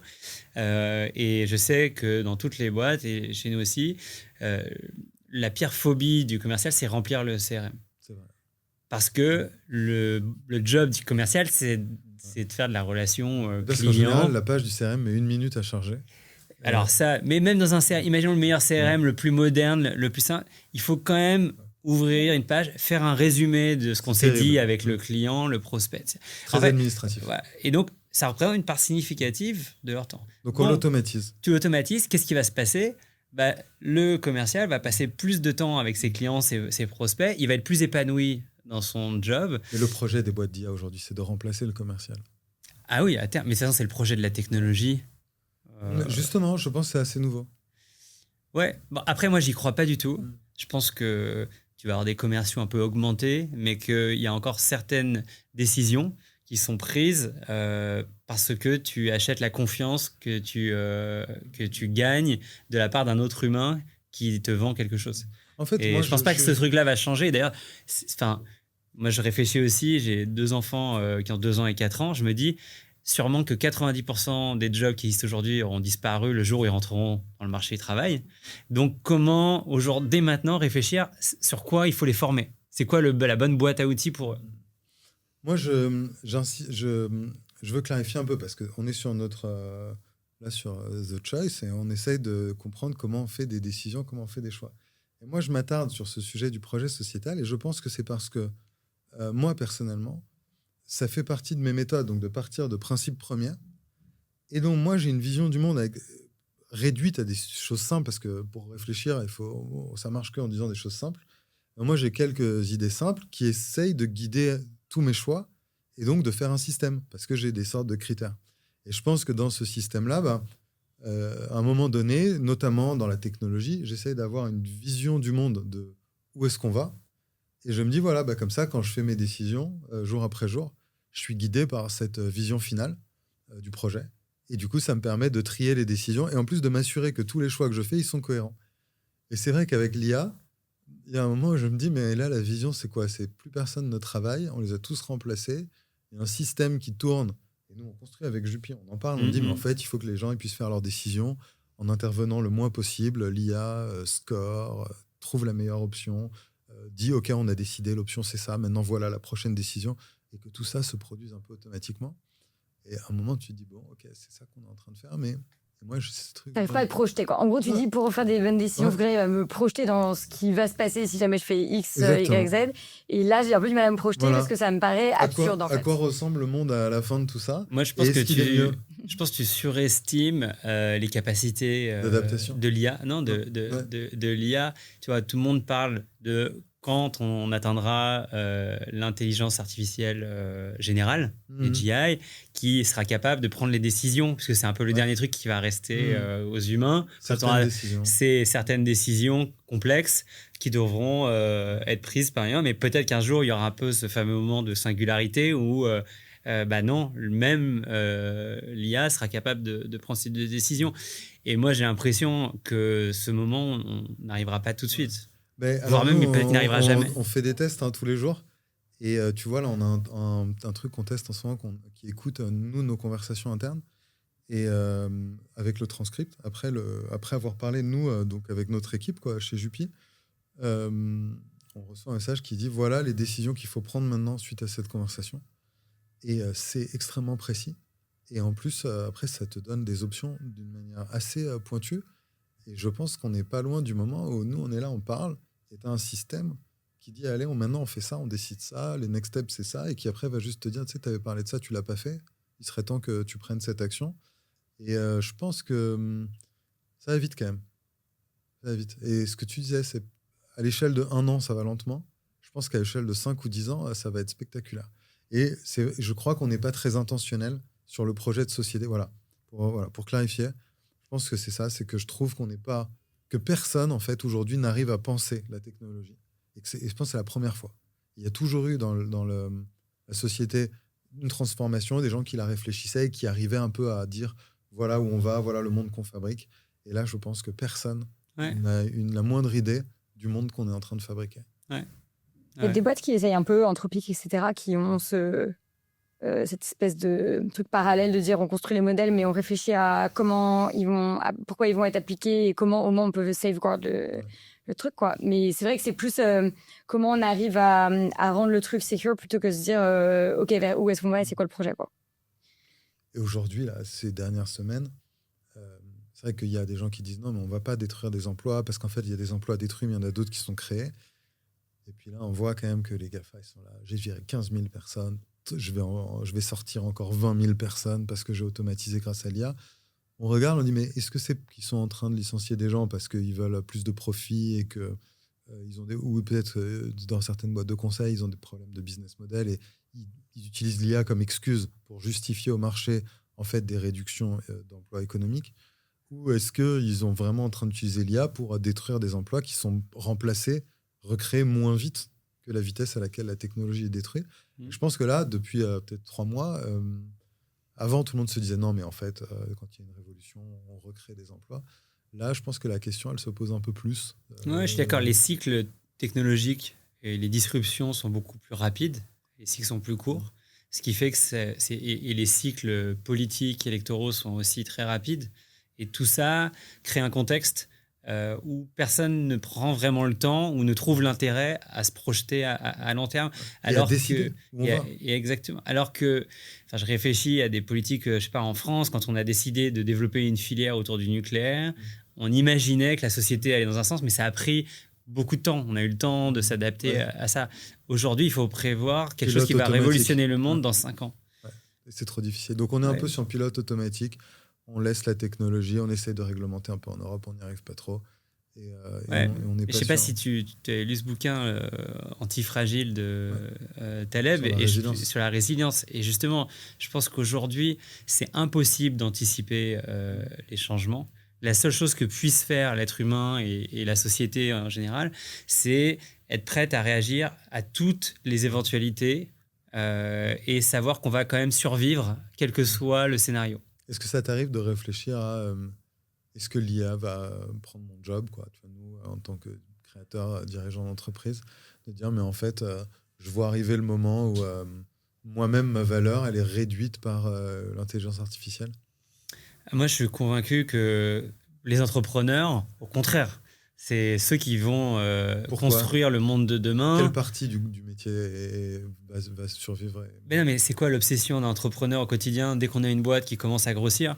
C'est justement de se virer de la plupart des tâches qu'on fait au quotidien ou de les automatiser ou de les déléguer pour qu'il ne reste que la substantifique moelle du métier d'entrepreneur qui est donner la direction, aller parler de sa boîte au marché, aux investisseurs et s'assurer qu'il y a assez de cash dans l'entreprise. Mais donc, pour arriver à faire très, très peu de choses très, très bien, il faut justement utiliser au maximum l'automatisation et la technologie. Donc, et je pense que ces quelques sujets clés que j'ai cités ne seront pas remplacés par des intelligences artificielles. Représenter, tu vois, venir incarner. Donc ça, sans doute que dans l'incarnation, tu as es une marque de toi-même, tu représentes un niveau de confiance qu'on peut faire à la personne que tu es et à ton historique, ton track record. Donc ça, c'est assez humain, je suis d'accord. Après, les relations que tu peux avoir avec des investisseurs ou avec des gens que tu connais, je pense que ça demeure le côté intuitu personnel, mais c'est vrai que l'IA te permet quand même de trouver la bonne personne, la bonne information beaucoup plus vite. Donc, je pense que cette valeur-là, elle est quand même mais pas qu'avec l'IA. Depuis 50 ans, il y avait une époque où tu avais un Rolodex, tu connaissais des gens, c'était une valeur vraiment phénoménale parce que juste de savoir qui on peut appeler, c'était beaucoup de valeur. Je pense que ça baisse quand même. Et après, donner la direction, ouais, je suis d'accord. Alors, il y a des fonds qui se créent, on entend en ce moment des fonds de private equity en France. Moi, je connais Wendel notamment, qui crée un fonds donc, pour faire le relais de cette étape VC vers une étape un peu plus private equity. Et donc, c'est le growth, comme on dit, c'est-à-dire cette bascule entre des boîtes. Donc, c'est une étape maintenant qui devient y a des spécialistes de dire, en fait, cette entreprise, elle va passer de cette étape à l'étape suivante.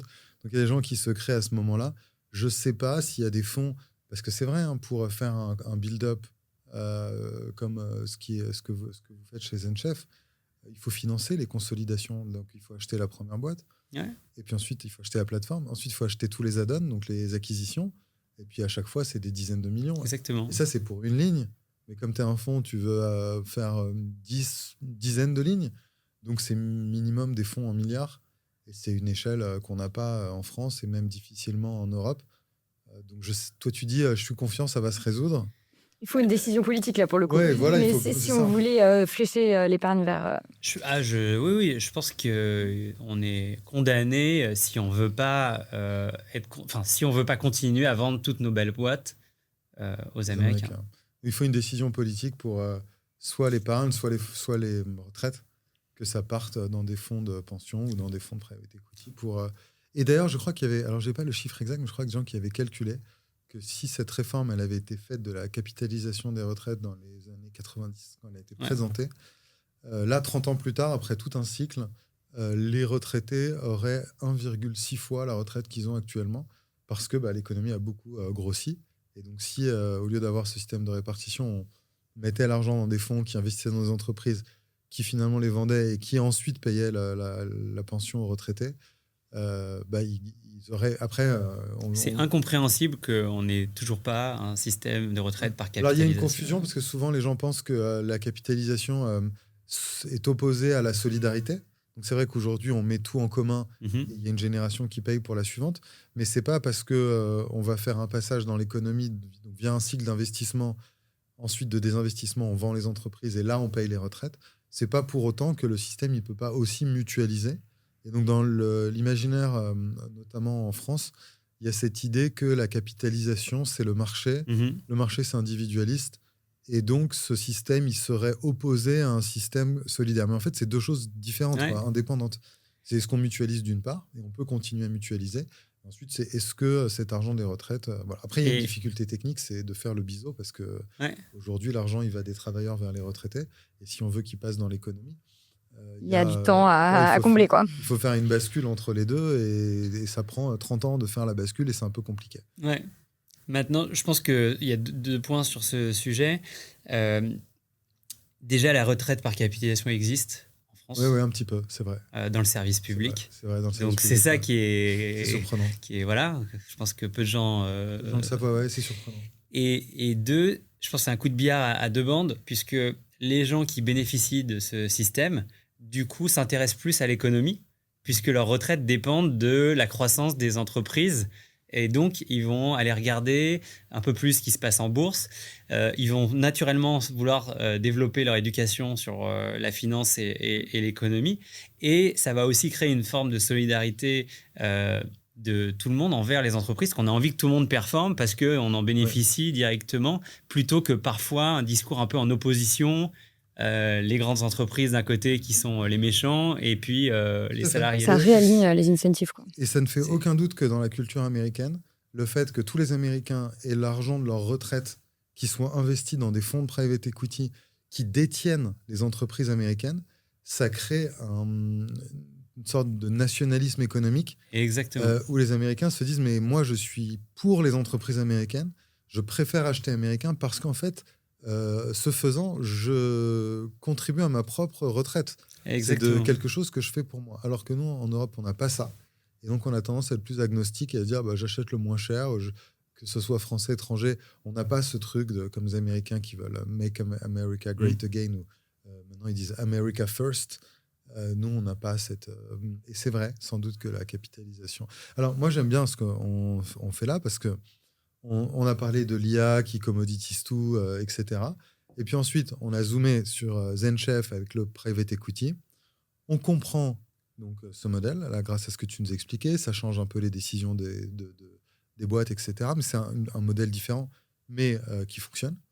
Et puis, on comprend que, typiquement pour ZenChef, mais pour toutes ces autres boîtes qui font cette bascule, c'est-à-dire en fait toutes celles qui atteignent une certaine taille, en fait, on est condamné à ce que ce soit des acteurs étrangers, et beaucoup des Américains, qui viennent pour capter l'upside dès que on arrive à une échelle significative.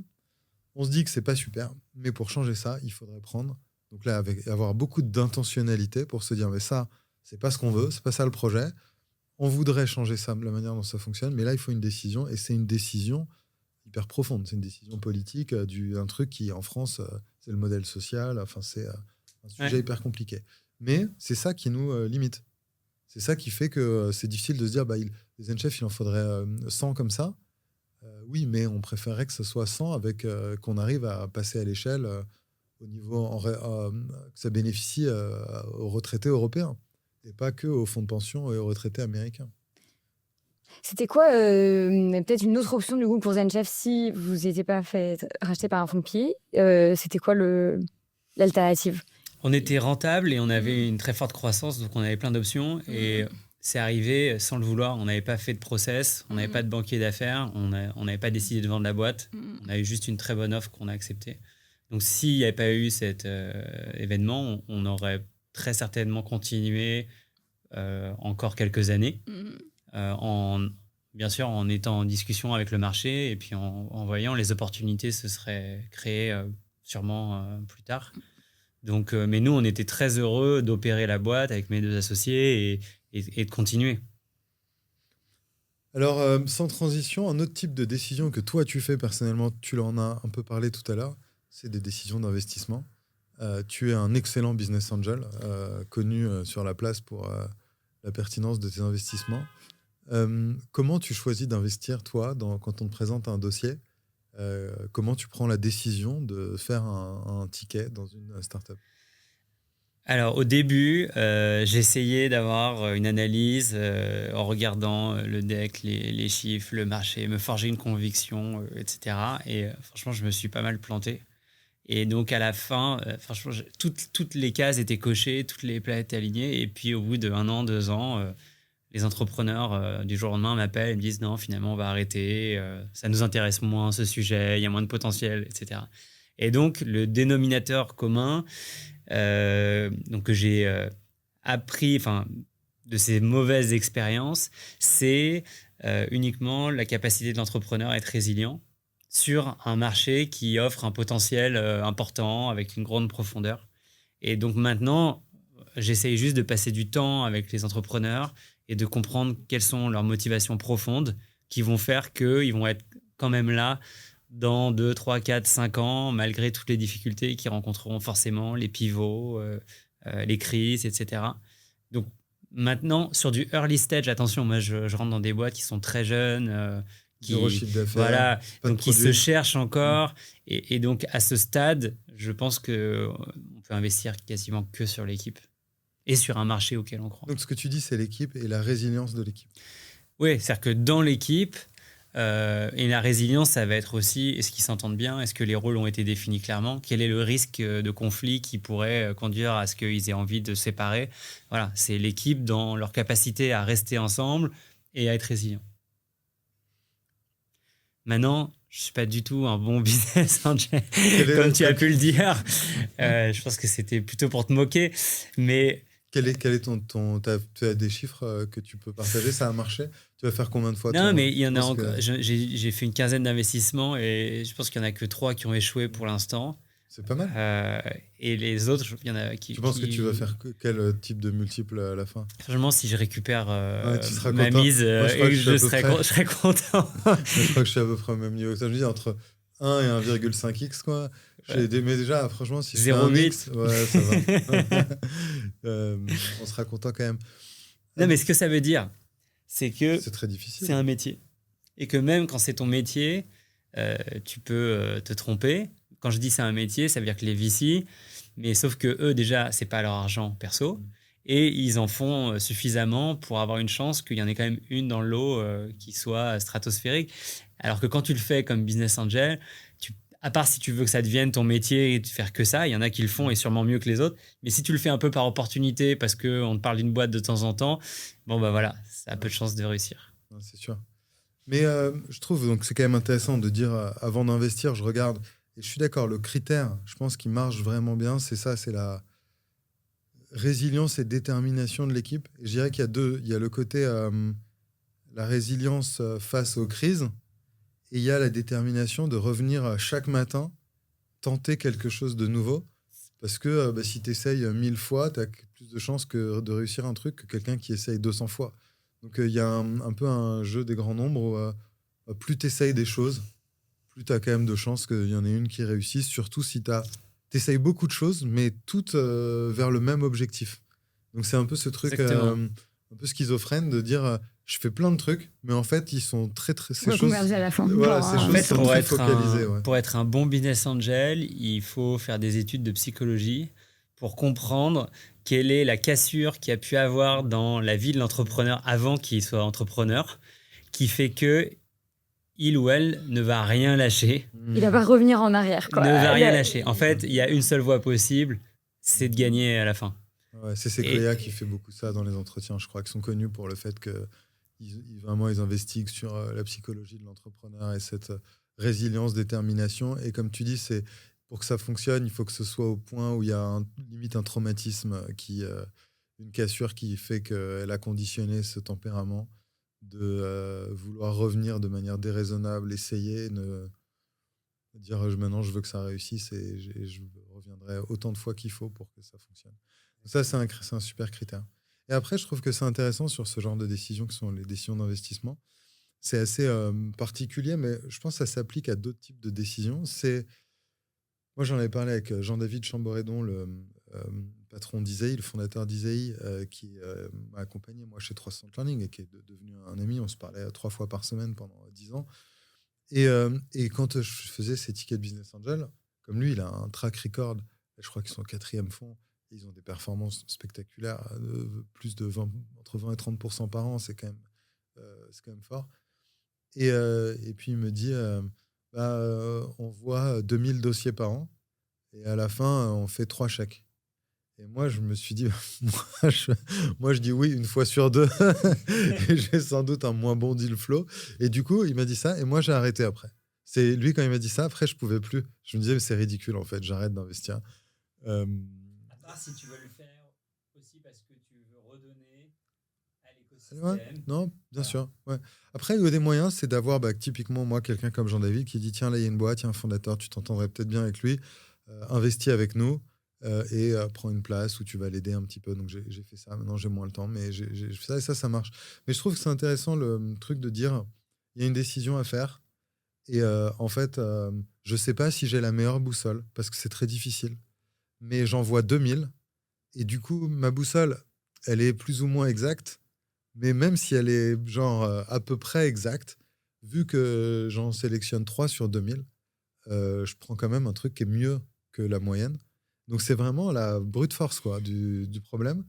Dans le sens où tu penses que ta boussole s'affine parce que tu en as vu 2000 ou Moi, j'imagine vraiment une boussole. Pour ceux qui nous regardent, c'est un peu géométrique, mais si ça, c'est les bonnes boîtes. Moi, imaginons j'ai une boussole un petit peu mal ajustée, elle est là. Elle va se calibrer, quoi. Tu calibres. Et comme je vais prendre juste les 1 millième mieux, c'est pas les meilleures boîtes, je suis un peu en dessous. Mais je suis quand même très haut sur l'axe, parce que j'étais un peu décalé. Mais comme j'ai été hyper sélectif, bon, c'est visuel, moi je me représente ça visuellement, mais c'est pour dire, même si j'ai un biais et que j'arrive pas vraiment à différencier je sais pas, imagine des pommes, tu dis, ok, je sais différencier une pomme d'une pomme un peu moins mûre ou un peu moins bonne. Bon, c'est pas parfait parce qu'en fait, je vois pas très bien. Mais vu que j'en ai regardé 2000 à la fin, les 3 que j'ai prises, elles ont quand même des bonnes chances d'être parmi les meilleures. Et je trouve que c'est une méthode de décision qui est intéressante. Je ne sais pas dans la vie si elle peut s'appliquer à beaucoup de choses, mais je pense quand même, par exemple, en recrutement. Moi, je sais que Sophie, ma femme, quand on a démarré les US, elle cherchait une CMO ou un CMO pour démarrer les US. C'était une décision hyper importante à faire. Qui on prend ? Parce que le cycle, c'est 1 an peut-être. Quand tu essayes avec quelqu'un, ce n'est pas la bonne personne. On se trompe souvent. Et vraiment, pour réussir aux US, l'internationalisation de 360 Learning, il fallait quelqu'un en marketing d'américain. C'était le premier recrutement américain. Elle a fait 197, 193 interviews. Ça a pris 9 mois. Elle faisait quasiment que ça. Chaque jour, elle avait 2 interviews. Et parce qu'on se disait, on n'est pas attractif aux États-Unis, on peut se tromper. Et, voilà. Et donc, elle était en charge de ce projet. Et du coup, elle a réussi. Et c'était brute force, Et c'est intéressant, je trouve. On a souvent de dire il faut de l'humilité et de dire je vais aller brute force le problème. Et ça demande de aussi avoir une décision pour laquelle il y a du temps, quoi. Oui, c'est De vrai. pas brusquer la décision ou de pas avoir ce facteur de deadline qui soit trop Pas avoir le FOMO, quoi. On pourrait trop se dire, présent. pour Ouais. 300 learning, il faut ouvrir les US demain. Mm. Et c'est vrai que dire, en fait, elle disait bah non, mais quand je serai sûre que c'est la bonne personne. Parfois, il y a peut-être sur certaines décisions un avantage à pas avoir de deadline. Ou se dire, C'est il vrai. y en a pas, quoi. C'est vrai. Voilà.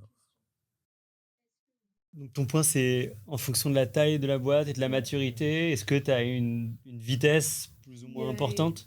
Ou alors avec l'expérience que tu as maintenant qu'on a Moi, sur la dedans. vitesse, en tout cas, si je peux apporter un truc, après je te laisserai répondre, mais sur la vitesse, c'est un consensus, c'est sûr, tu as raison. Tout le monde dit il faut prendre des décisions vite. Et moi, j'aime bien prendre l'exemple d'Elon Musk et des fusées, parce que sur un cycle de conception d'une fusée pour SpaceX, tu pourrais te dire, une fusée, il y a tellement d'investissements, mieux vaut être sûr de ce que tu fais, et mieux vaut ne pas faire exploser la fusée. Et pourtant, même là-dessus, il dit j'ai gagné parce que j'ai fait décoller beaucoup plus de fusées. Du coup, j'ai récolté plus de données. Du coup, on a amélioré. Et en fait, en prenant les décisions plus vite, même des décisions imparfaites, et en prenant ces décisions plus vite, il a réussi à gagner. Et donc ça semble aller contre ce qu'on disait avant, de dire je vais brute force. Mais en fait, je sais pas. Je pense que c'est faussement opposé, parce qu'en réalité, tu peux aussi te dire par exemple, j'ai fait 200 entretiens. En fait, j'ai fait 200 décisions de ne pas recruter quelqu'un. Donc, je l'ai fait de manière un peu conservateur. Mais c'est pas. Je pense que ce qui n'aurait pas marché, c'est dire je vais faire une interview par mois. Et là, tu es lent. Donc, je pense que la vitesse, elle est. Quelle que soit la taille de l'entreprise, il faut la vitesse dans les décisions. Il faut décider vite plutôt que parfaitement. Et je pense que c'est pas forcément antinomique avec le truc de. Parfois, c'est la brute force et tu te dis bah là, c'est difficile. Donc, je vais me donner 200 options. C'est comme ça que je vais gagner, c'est parce que je vais examiner 200 options ou 2000 dans le cas de Jean-David. 2000 options. Je suis d'accord. Moi, je pense que la valeur d'une entreprise, c'est la somme des expériences cumulées de l'entreprise et donc des personnes. Et donc, l'expérience, par définition, c'est faire des choses et échouer dans la plupart des cas et en tirer une leçon qui va servir. Et donc, plus tu fais de choses, donc plus tu prends de décisions au quotidien, plus tu as de chances d'avoir accumuler plus d'expérience que ton concurrent sur un sujet. Et donc, dans ce sens-là, effectivement, prendre des décisions très rapides, ça a un énorme bénéfice parce que c'est ce qui permet à l'entreprise d'apprendre beaucoup plus rapidement. Maintenant, je pense que c'est valable pour peut-être 99% des décisions. Et puis, il y a 1%, comme dit Jeff Bezos, il dit il y a des décisions qui impliquent la vie ou la mort de l'entreprise. Celles-ci, souvent, elles sont prises par le CEO ou la CEO de la boîte. Et celles-ci, elles doivent être réfléchies. Mais c'est très peu, c'est une infime partie des décisions. Ou des décisions qui ne sont pas réversibles. Qui sont pas... one way door. Tout à fait. Et alors, sur l'investissement, un biais souvent des décisions de l'investissement, c'est l'effet mouton. Et donc ça, c'est le truc qui rend à la fois ce jeu un peu rigolo et aussi quand tu es entrepreneur, que tu es de l'autre côté, terrible. C'est le côté moutonnier et le FOMO des VC, où tout d'un coup, parce qu'il y en a un qui veut faire le deal et qui a une bonne brand, ou au moment où tout le monde regarde, il y en a un qui dit bah, moi, je vais faire une term sheet, et tout le monde le sait, et là, tout d'un coup, les autres ont peur de rater le deal, et finalement, tout le monde fait un deal, et après, tu dis mais c'est quoi cette boîte, et ils savent même pas t'expliquer. Et ça fait des différences, un contraste spectaculaire entre deux boîtes, juste parce qu'il y a eu cet effet mouton. Est-ce que toi, dans tes investissements, tu as été... tu vois, est-ce que ça a été un critère pour toi de dire ah, il y a un tel qui investit, il y a Nicolas Hernandez investi, donc je vais mettre un ticket. Mais bien sûr. Mais comment tu t'en prémunis? J'ai beau le savoir. Tu sais, tu as les restos qui ouvrent, un peu branchés. Quand tu appelles au début ou tu veux réserver, tout est complet tout le temps pendant un mois. Parce qu'ils veulent que tout le monde dise, t'as essayé de réserver, c'est complet. Et puis, en fait, il n'y a jamais de place. Et en fait, derrière, tu gagnes les 11 mois suivants en étant vraiment complet, même si quand il va pendant le premier mois, c'est vide. Mais oui, c'est dur de résister à ce biais, je pense, dans les décisions. Je pense que c'est là où c'est important, sur des décisions business, d'avoir un système. c'est de se dire, OK, mon système, voilà, c'est d'aller regarder C'est quoi le un marché. système, alors ? Justement, c'est de définir des critères, des étapes par lesquelles on va se forcer à passer pour arriver à une décision. Et notamment, je pense qu'il y en a une qui est très importante pour se débiaiser, c'est de prendre la décision uniquement lorsqu'on a eu un avis contraire à la décision qu'on a envie de prendre. Donc, si c'est dans le cas d'un investissement, on peut se dire, je décide pas d'investir tant que je n'ai pas quelqu'un dont l'avis est qualifié, qui a une expertise sur le sujet, qui m'aura expliqué pourquoi c'est pas une bonne décision d'investir dans cette boîte. Et après, si je le fais quand même. Voilà. Mais c'est vrai que parfois, on fait des raccourcis, on a envie d'aller vite, on nous propose une opportunité et on sait que tout le monde la regarde, etc. Et on y allait. Et ça ne veut pas du tout dire que. Parce qu'en fait, ça veut dire qu'il resterait des unknowns que tu ne saurais pas sur ce que tu veux choisir, quoi. Tant que quelqu'un ne t'a pas dit c'est pas bien parce que ça veut dire qu'en fait, il y a peut-être des choses qui sont pas bien que tu ne connais pas. D'où l'importance d'en faire un métier lorsqu'on veut investir et de prendre le temps qu'il faut pour prendre les bonnes décisions. Ou arrêter. Tu continues, toi ? Non, mais justement, parce que je ne veux pas en faire mon métier. Si je voulais en faire mon métier, je serais obsédé par créer le meilleur système possible pour arriver à me tromper le moins de fois possible. Ce qui est impressionnant, c'est que même parmi les professionnels, parmi les VC, l'effet mouton, il est spectaculaire. Moi, j'entends des VC de Londres qui sont censés être hyper... les mecs qui se revendiquent, en tout cas, comme étant très premium et sélectifs. Et en fait, le seul cas où ils vont, tu les vois sur des startups, des dossiers où tu veux investir, et tout d'un coup, parce qu'il y a, je sais pas, il y a, tout à l'heure je parlais de Sequoia, donc, qui est souvent dit dans le monde du VC, il y a une disruption technologique et à la fin c'est Sequoia qui gagne. Parce que c'est souvent eux qui ont les boîtes qui gagnent. Et où donc tu as des VC où dès qu'ils regardent un dossier pendant un mois, et puis un jour, tu as Sequoia qui fait une term sheet en 48 heures, et tu as l'autre qui, en une demi-journée, dit « Ah nous aussi, on est hyper fort parce que regardez, là, on a réussi à se mobiliser en 24 heures pour faire une term sheet. » Et en fait, tu sais que c'est juste, ils l'ont fait parce qu'ils ont vu ils ont vu Sequoia qui l'a fait, et ils avaient eu un mois pour le faire, ils s'étaient pas dépêchés. Non, mais encore une fois, sur du early stage, je pense que c'est très incertain. C'est difficile de prédire ce qui va se passer dans les boîtes. Et d'ailleurs, j'ai vu, je crois qu'il y a une étude qui est sortie il n'y a pas longtemps qui comparait deux stratégies de VC early stage entre celui qui fait de l'essaimage, donc il va faire peut-être 50 deals sur un fonds, et celui qui va en faire 15, mais qui va mettre des plus gros montants. Et en fait, à la fin, celui qui en fait 50 a une meilleure performance. Ouais, le pray and spray, qui est un peu à la mode, fonctionne bien. Et je crois que ça se vérifie si on regarde les performances. Directionnellement, si je fais toutes les startups d'IA, tu prends des critères très simples et puis je fais tous les deals. Je laisse quelqu'un d'autre faire la valo et j'essaye d'être dans les deals. C'est triste. En tout cas, moi, je sais que si moi, j'étais un VC pareil professionnel, vraiment, ma mentalité, ça serait de me dire, je vais faire des trucs que les autres ne font pas. Et ça me rendrait complètement fou de me dire, j'en suis réduit à marcher dans les traces des autres parce que je suis un mouton. Ça m'empêcherait de dormir, je ne pourrais pas le supporter. Il faudrait que je trouve un moyen de me dire... construire ton propre système. Parce qu'en fait, là, sinon, si tu suis les autres, c'est qu'en fait, tu empruntes leur système. Quoi. C'est ça. Ouais, c'est ça, avoir ton propre système et te différencier dans tes décisions plutôt que de te fier sur ce que fait le marché pour faire la même chose. Peut-être que l'utilisation de Juppie dans les fonds de VC permettra de résoudre ce problème. Changer complètement le VC, ouais. Ok.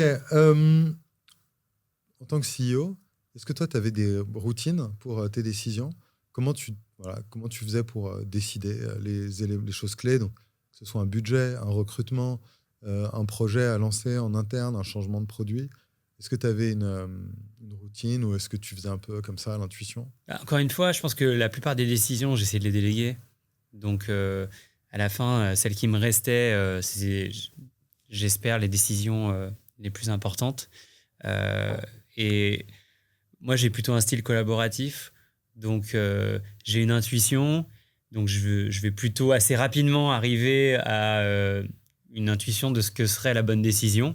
Et ensuite, je vais essayer d'aller trouver les meilleures personnes dans mon équipe, dans l'organisation, pour donner leur avis sur le sujet. Et à la fin, leur permettre idéalement de prendre la décision qui est un consensus. De faire ça dans un temps très réduit. Et quand tu délègues une décision, ça veut dire quoi pour toi déléguer une décision? C'est choisir une personne et lui dire OK, il faut prendre cette décision. Est-ce que tu lui dis autre chose? Est-ce qu'après tu vas regarder ce qu'elle a décidé? Enfin, ça se passe comment? Bah oui, pour moi, c'est dire à quelqu'un, voilà, tu es en charge de décider, je sais pas, d'ouvrir ce nouveau marché. Et voilà, tu as un mois pour aller chercher toutes les informations nécessaires pour prendre cette décision. Et voilà comment la décision doit être prise à la fin. Et donc voilà comment c'est un peu, faut que, je sais pas, il y a tel budget. Enfin, en tout cas, tu as un peu j'imagine des contraintes et... Ouais, C'est ça. ouais, Ok. ouais, exactement. Donc, pour moi, la plupart des décisions, elles doivent être prises rapidement et avec une collaboration qui amène idéalement à un consensus. Et parfois, il n'y en a pas. Et c'est là où c'est intéressant d'avoir une seule personne responsable de trancher lorsqu'il n'y a pas de consensus. C'est plutôt team founder mode. Il y a le leader supérieur, un peu vertical, Jupiter, qui va avoir un coup de génie que personne d'autre n'aurait pu avoir et qui centralise toute l'information et qui lui permet donc d'être un peu super lucide par rapport aux autres. Ou plutôt donc team, le groupe va faire un consensus et va décider, sachant que la critique par rapport à ça, c'est que parfois on dit que le consensus ou le groupe vont aboutir à des décisions molles et vont pas arriver, notamment dans le business, à faire des paris à la Elon Musk, quoi, ou des trucs hyper contrariennes, qui vont se différencier et innover et faire avancer. On en revient au type de décision. C'est-à-dire qu'il y a les décisions du quotidien qui permettent à l'entreprise de fonctionner. Et celles-ci, à mon avis, la meilleure manière, c'est de les prendre en collaboratif. Voire même, ça peut être contre-productif qu'il y ait une seule personne qui ne soit pas très bien informée pour le faire. Et à l'inverse, que ce soit dans les débuts d'une boîte où il y a tout le temps des grands paris à prendre parce que le but, c'est d'atteindre le product market fit et donc il faut tester plein de choses. Et là, je pense que le meilleur mode, c'est celui de une personne ou un tout petit groupe qui va prendre plein de décisions très rapidement, très importantes, très risquées pour arriver à acquérir de l'expérience. Et là, c'est pertinent. Ou alors, quand on est dans une boîte établie, mais qu'il y a encore des grands enjeux sur lesquels il faut aller chercher des risques, il faut prendre des risques. Et là, à ce moment-là, il faut revenir peut-être plus en founder mode, mais sur quelque chose qui est à côté du business qui tourne au quotidien. Et tu dirais que c'est parce qu'il y a la capacité à prendre des risques et à assumer de manière un peu solitaire un risque en disant en fait, on va faire ça et j'en prends la responsabilité. Quand le groupe n'a pas cette capacité à dire on va prendre quelque chose, on va faire un choix hyper risqué parce qu'on n'assumerait pas la conséquence, c'est ça. Et d'ailleurs, parfois, on a un peu cette frustration quand on passe d'une boîte où il y a 10, puis 30, puis 50 personnes et que là, on dépasse les 100. On a l'impression qu'il y a une inertie, justement, que tout va moins vite, que les gens veulent moins prendre de risques. Et c'est là où je trouve que... Et moi, je ne sais pas forcément si j'ai réussi là-dedans, mais de construire un système où les gens sont incentivés à continuer à prendre des risques au quotidien et à aller vite dans leurs décisions. On a encore 30 minutes et c'est bon. On a dernière partie. Toi, dans ces années, tu avais parfois pris la parole sur Medium à l'époque. Et je me rappelle que tu avais parlé, et on en avait parlé un peu ensemble aussi, tu avais parlé pas forcément de burn-out, mais de moments où il se passe plein de choses. Et puis en plus, il y avait une époque, une mode un peu de la productivité, donc on essayait tous d'être giga productifs et tout, de répondre à plein de mails à la suite.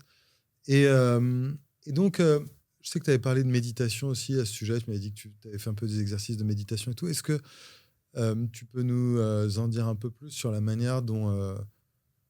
ces exercices de méditation, ils peuvent aider à organiser les idées, à y voir plus clair quand on fait beaucoup de choses en parallèle, notamment. Ouais. Je pense que moi, j'ai pas une pratique de méditation aussi régulière que ce que j'aimerais. En revanche, j'en ai fait suffisamment pour en voir les bénéfices.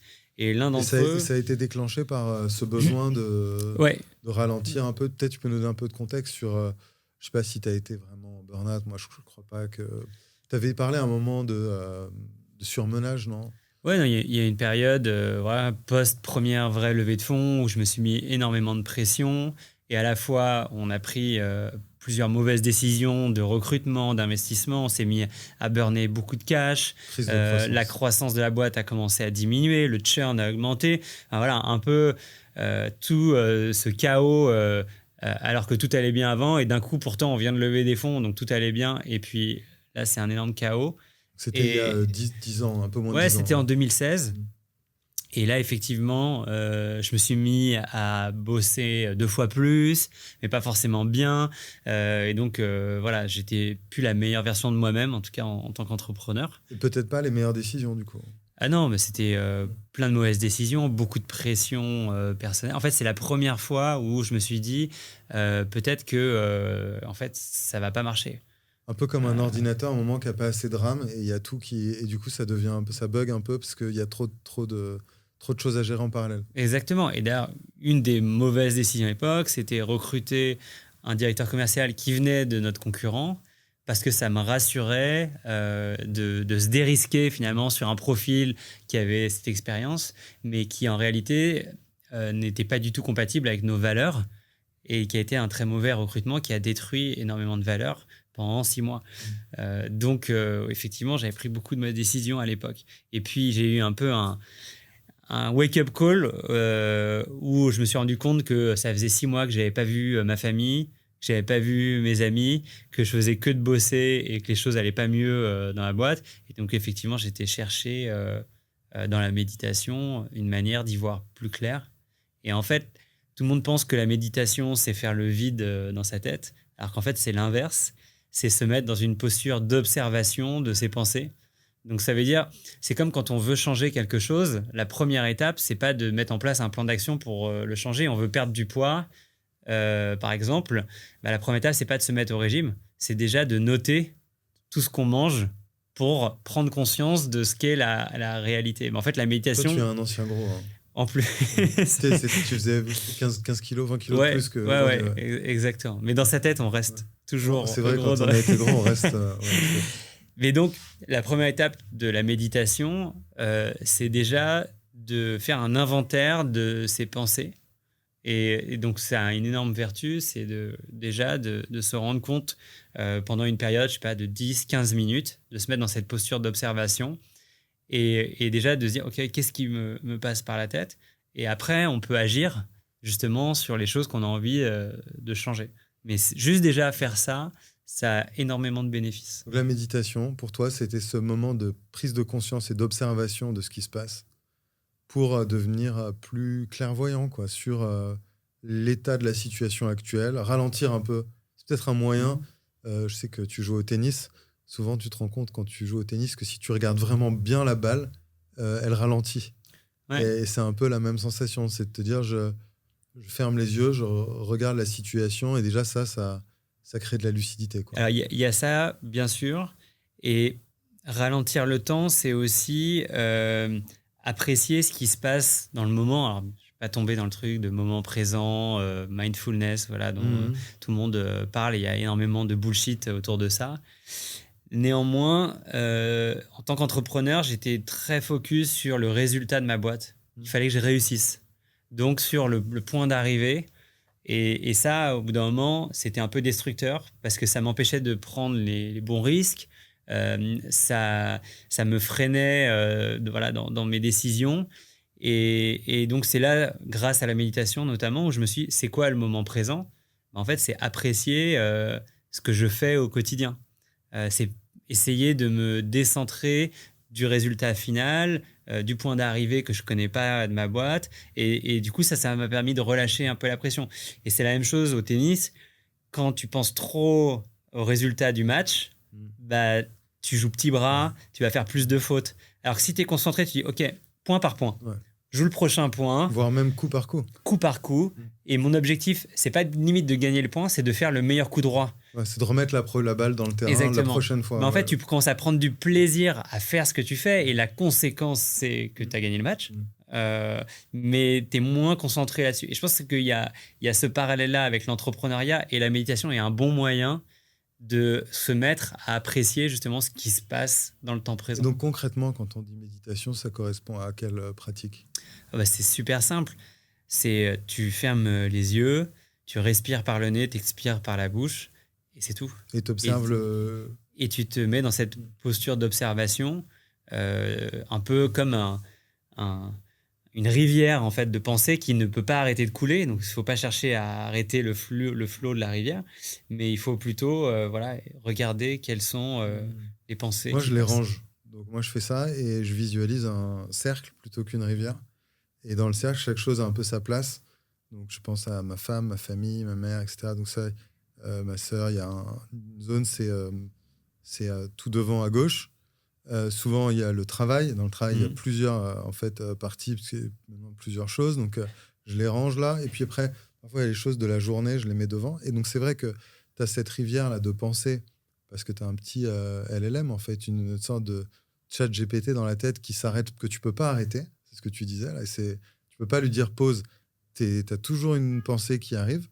Et moi, une fois que je les ai toutes rangées, ça ralentit le... C'est pas qu'il y en a plus, mais déjà, celles-là, elles sont rangées. Et là, c'est là où, en tout cas pour moi, ça devient intéressant. Parce que là, parfois, il va m'amener un nouveau truc que je vois qui n'est pas dans les trucs auxquels je pense souvent. Et ça t'apprend, tu dis, ah, il y a ça, c'est vrai que je repense à ça. Peut-être que ça me préoccupait. Et tu prends conscience que tu avais un truc que tu portais qui te préoccupait. Parce que, en tout cas, moi, je suis assez visuel et tout, donc j'avais tout rangé sur mon cercle. Et là, on me met un truc, je dis, ah oui, il y avait ça, c'est vrai, alors je vais le mettre là. Et puis après, il y a un autre truc. Et puis au bout d'un moment, il y a moins de choses quand même. Et ça ralentit, ou on refait.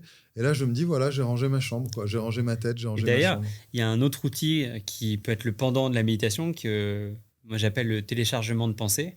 Et donc, c'est un autre exercice que tu peux faire où tu mets un chronomètre et pendant 5 minutes, tu écris tout ce qui te passe par la tête. Et en fait, ça aussi, c'est un peu la même chose, mais de le faire de manière plus active. Ouais. Et je pense qu'à l'ère de l'intelligence artificielle et où tout le monde se bat pour grignoter du temps de cerveau disponible, à savoir maîtriser son cerveau, ce qui s'y passe, en fait, ça va être une force, un avantage compétitif par rapport aux autres humains. Une capacité que les gens n'ont plus, quoi. Enfin, qu'on risque un peu de potentiellement perdre un peu. Quoi. Moi, j'ai l'impression qu'avec les réseaux sociaux, on est un peu submergé d'informations tout le temps. Je pense que mes capacités cognitives diminuent. Elles diminuent naturellement avec l'âge aussi. Mais donc, il faut faire des exercices pour les maintenir, comme on fait de la musculation. D'ailleurs, on parlait de quels seront peut-être les business, les opportunités de demain quand on aura remplacé la plupart des tâches. Je pense qu'à l'époque où le monde était agricole, les gens n'allaient pas dans les salles de sport parce qu'ils faisaient du sport en travaillant au quotidien dans les champs. Ils avaient une activité physique. Et le jour où on a commencé à avoir des métiers plutôt dans des bureaux assis devant des ordinateurs, l'industrie des salles de sport a pu se développer parce qu'il faut compenser pour maintenir son corps en bonne santé. Je pense que dans les prochaines années, on va avoir le pendant des salles de sport pour le cerveau. Parce que le cerveau sera moins utilisé au quotidien pour son travail. Et donc, il va quand même falloir le maintenir en bonne santé. Donc, il y aura peut-être des salles de sport où on viendra faire des exercices pour entraîner son cerveau. Il y a quelques apps. Il y en a une que j'aime bien qui est Elevate, où tu as plein de petits exercices dans beaucoup de domaines et qui permettent de s'entraîner. Je pense que pour reboucler sur la méditation, que dans le cadre d'une décision, parfois tout s'embrouille un peu, il y a des biais. Et faire l'exercice de méditation en le thématisant, quoi, en disant, voilà, je dois prendre cette décision. Ensuite, même démarche, je ferme les yeux, j'essaie d'organiser un peu mes pensées, mais plus autour d'un sujet. Et parfois, ça te fait sortir des choses. Voilà. Moi, en tout cas, je trouve que ça... La méditation, je mets ça entre guillemets, parce que pour moi, je sais pas si c'est vraiment Enfin, si, c'est sans doute de la méditation, mais ça vient renforcer l'intentionnalité que tu peux avoir. Ça va te créer de la clairvoyance, réduire le bruit, et du coup, tu es plus intentionnel parce que tu sais pourquoi tu fais quelque chose. T'enlèves des biais, voilà, tu augmentes l'intention. Bon, dernier sujet, pour reboucler avec ce qu'on fait là. On est en train d'enregistrer, on va publier vidéo, le son. Toi, ça t'est arrivé en créant Zen Chef de prendre la parole donc dans Medium plusieurs fois. Et d'ailleurs, je me rappelle qu'à l'époque, il n'y avait pas beaucoup d'entrepreneurs qui étaient visibles. Toi, tu en faisais partie dans les premiers. Et c'est quelque chose que tu as fait à ce moment-là et qu'après, tu as un peu laissé tomber. Là, tu me disais que tu avais enregistré pas mal de podcasts, que tu prenais la parole, que tu allais aider d'autres entrepreneurs. Qu'est-ce qui te motive aujourd'hui à être, voire même parfois à réfléchir autour de la création d'un média, etc. Qu'est-ce qui t'amène là et pourquoi maintenant? C'est vrai que j'ai vu l'impact il y a 10 ans quand je racontais juste sous forme de journal de bord mon aventure entrepreneuriale, en vérité au sens non édulcoré avec vraiment les échecs. Et ça a parlé aux gens. Et je pense que dans le monde dans lequel on vit, tout le monde se raconte une histoire à travers les réseaux sociaux. On montre la meilleure version de sa vie. Et que ce soit maintenant sur LinkedIn, c'est la même chose. Et donc, je pense qu'il y a une opportunité aujourd'hui à être authentique. Ça paraît bête, mais juste se présenter à travers des médias, des podcasts ou des réseaux sociaux avec un message qui est authentique, où on n'essaye pas de raconter sa vie comme on aimerait qu'elle soit, mais on essaye juste de partager son expérience de manière humble, en se disant que ça peut aider d'autres personnes. Je pense que ça peut bien sûr avoir un impact positif, aider les gens, mais aussi avoir un succès en termes d'audience, puisqu'on fait de moins en moins confiance à des marques. Et aujourd'hui, on est un peu immunisé justement contre les discours faux. Et on va chercher la vérité, on va chercher l'authenticité. Donc moi, ça me donne envie, comme ça fait partie de ma personnalité, que je l'ai toujours fait, de le faire en ayant le plus d'audience possible aujourd'hui. C'est hyper intéressant parce que donc, cette décision d'être un peu plus visible, tu aurais pu dire aujourd'hui c'est nécessaire, ça fait partie du business d'être visible. Mais toi tu dis, d'une part tu dis il y a une opportunité de le faire d'une certaine manière et c'est ça qui te donne envie, c'est de voir un angle pour se différencier, notamment via l'authenticité. Ce qui est marrant comme manière de l'approcher, quoi, en disant mais en fait c'est parce qu'il y a une opportunité spécifique que j'ai envie de le faire. Et puis tu dis confiance. Moi je crois beaucoup en ça aussi. Je pense qu'aujourd'hui dans le monde où il y a à la fois beaucoup de choses qui sont fausses sur les réseaux sociaux, c'est ce que tu dis, hein. Un monde en plus de l'IA qui génère un monde entièrement faux hyper facilement. On sait vraiment plus ce qui est vrai de ce qui est faux. On a des arnaques, des scams, mais j'ai l'impression que chaque semaine c'est pire. Entre les emails, les BNP, enfin moi, ma banque, je reçois des faux messages de la BNP toutes les 2 secondes. Du coup, après, quand il y a un vrai message, j'ose même plus cliquer. Je me dis, attends, tu dois vérifier Nous, on a chez 300 Learning, il y a eu des campagnes de spam, et tu sais, il y a des trucs avec les faux caractères, genre, ils remplacent un L par un I majuscule dans les emails, tu le vois pas, et tu te dis, c'est trop sophistiqué, j'ose plus cliquer nulle part. Et donc, dans cette crise de confiance, tu te dis que si tu peux expliquer que c'est nécessaire, en fait, d'expliquer à tes futurs clients ou à tes clients qui tu es et comment tu prends des décisions pour qu'ils aient confiance. Qu'ils disent, OK, là, je m'engage avec une marque, mais cette marque, il y a quelqu'un. Et ce quelqu'un, je l'ai entendu parler.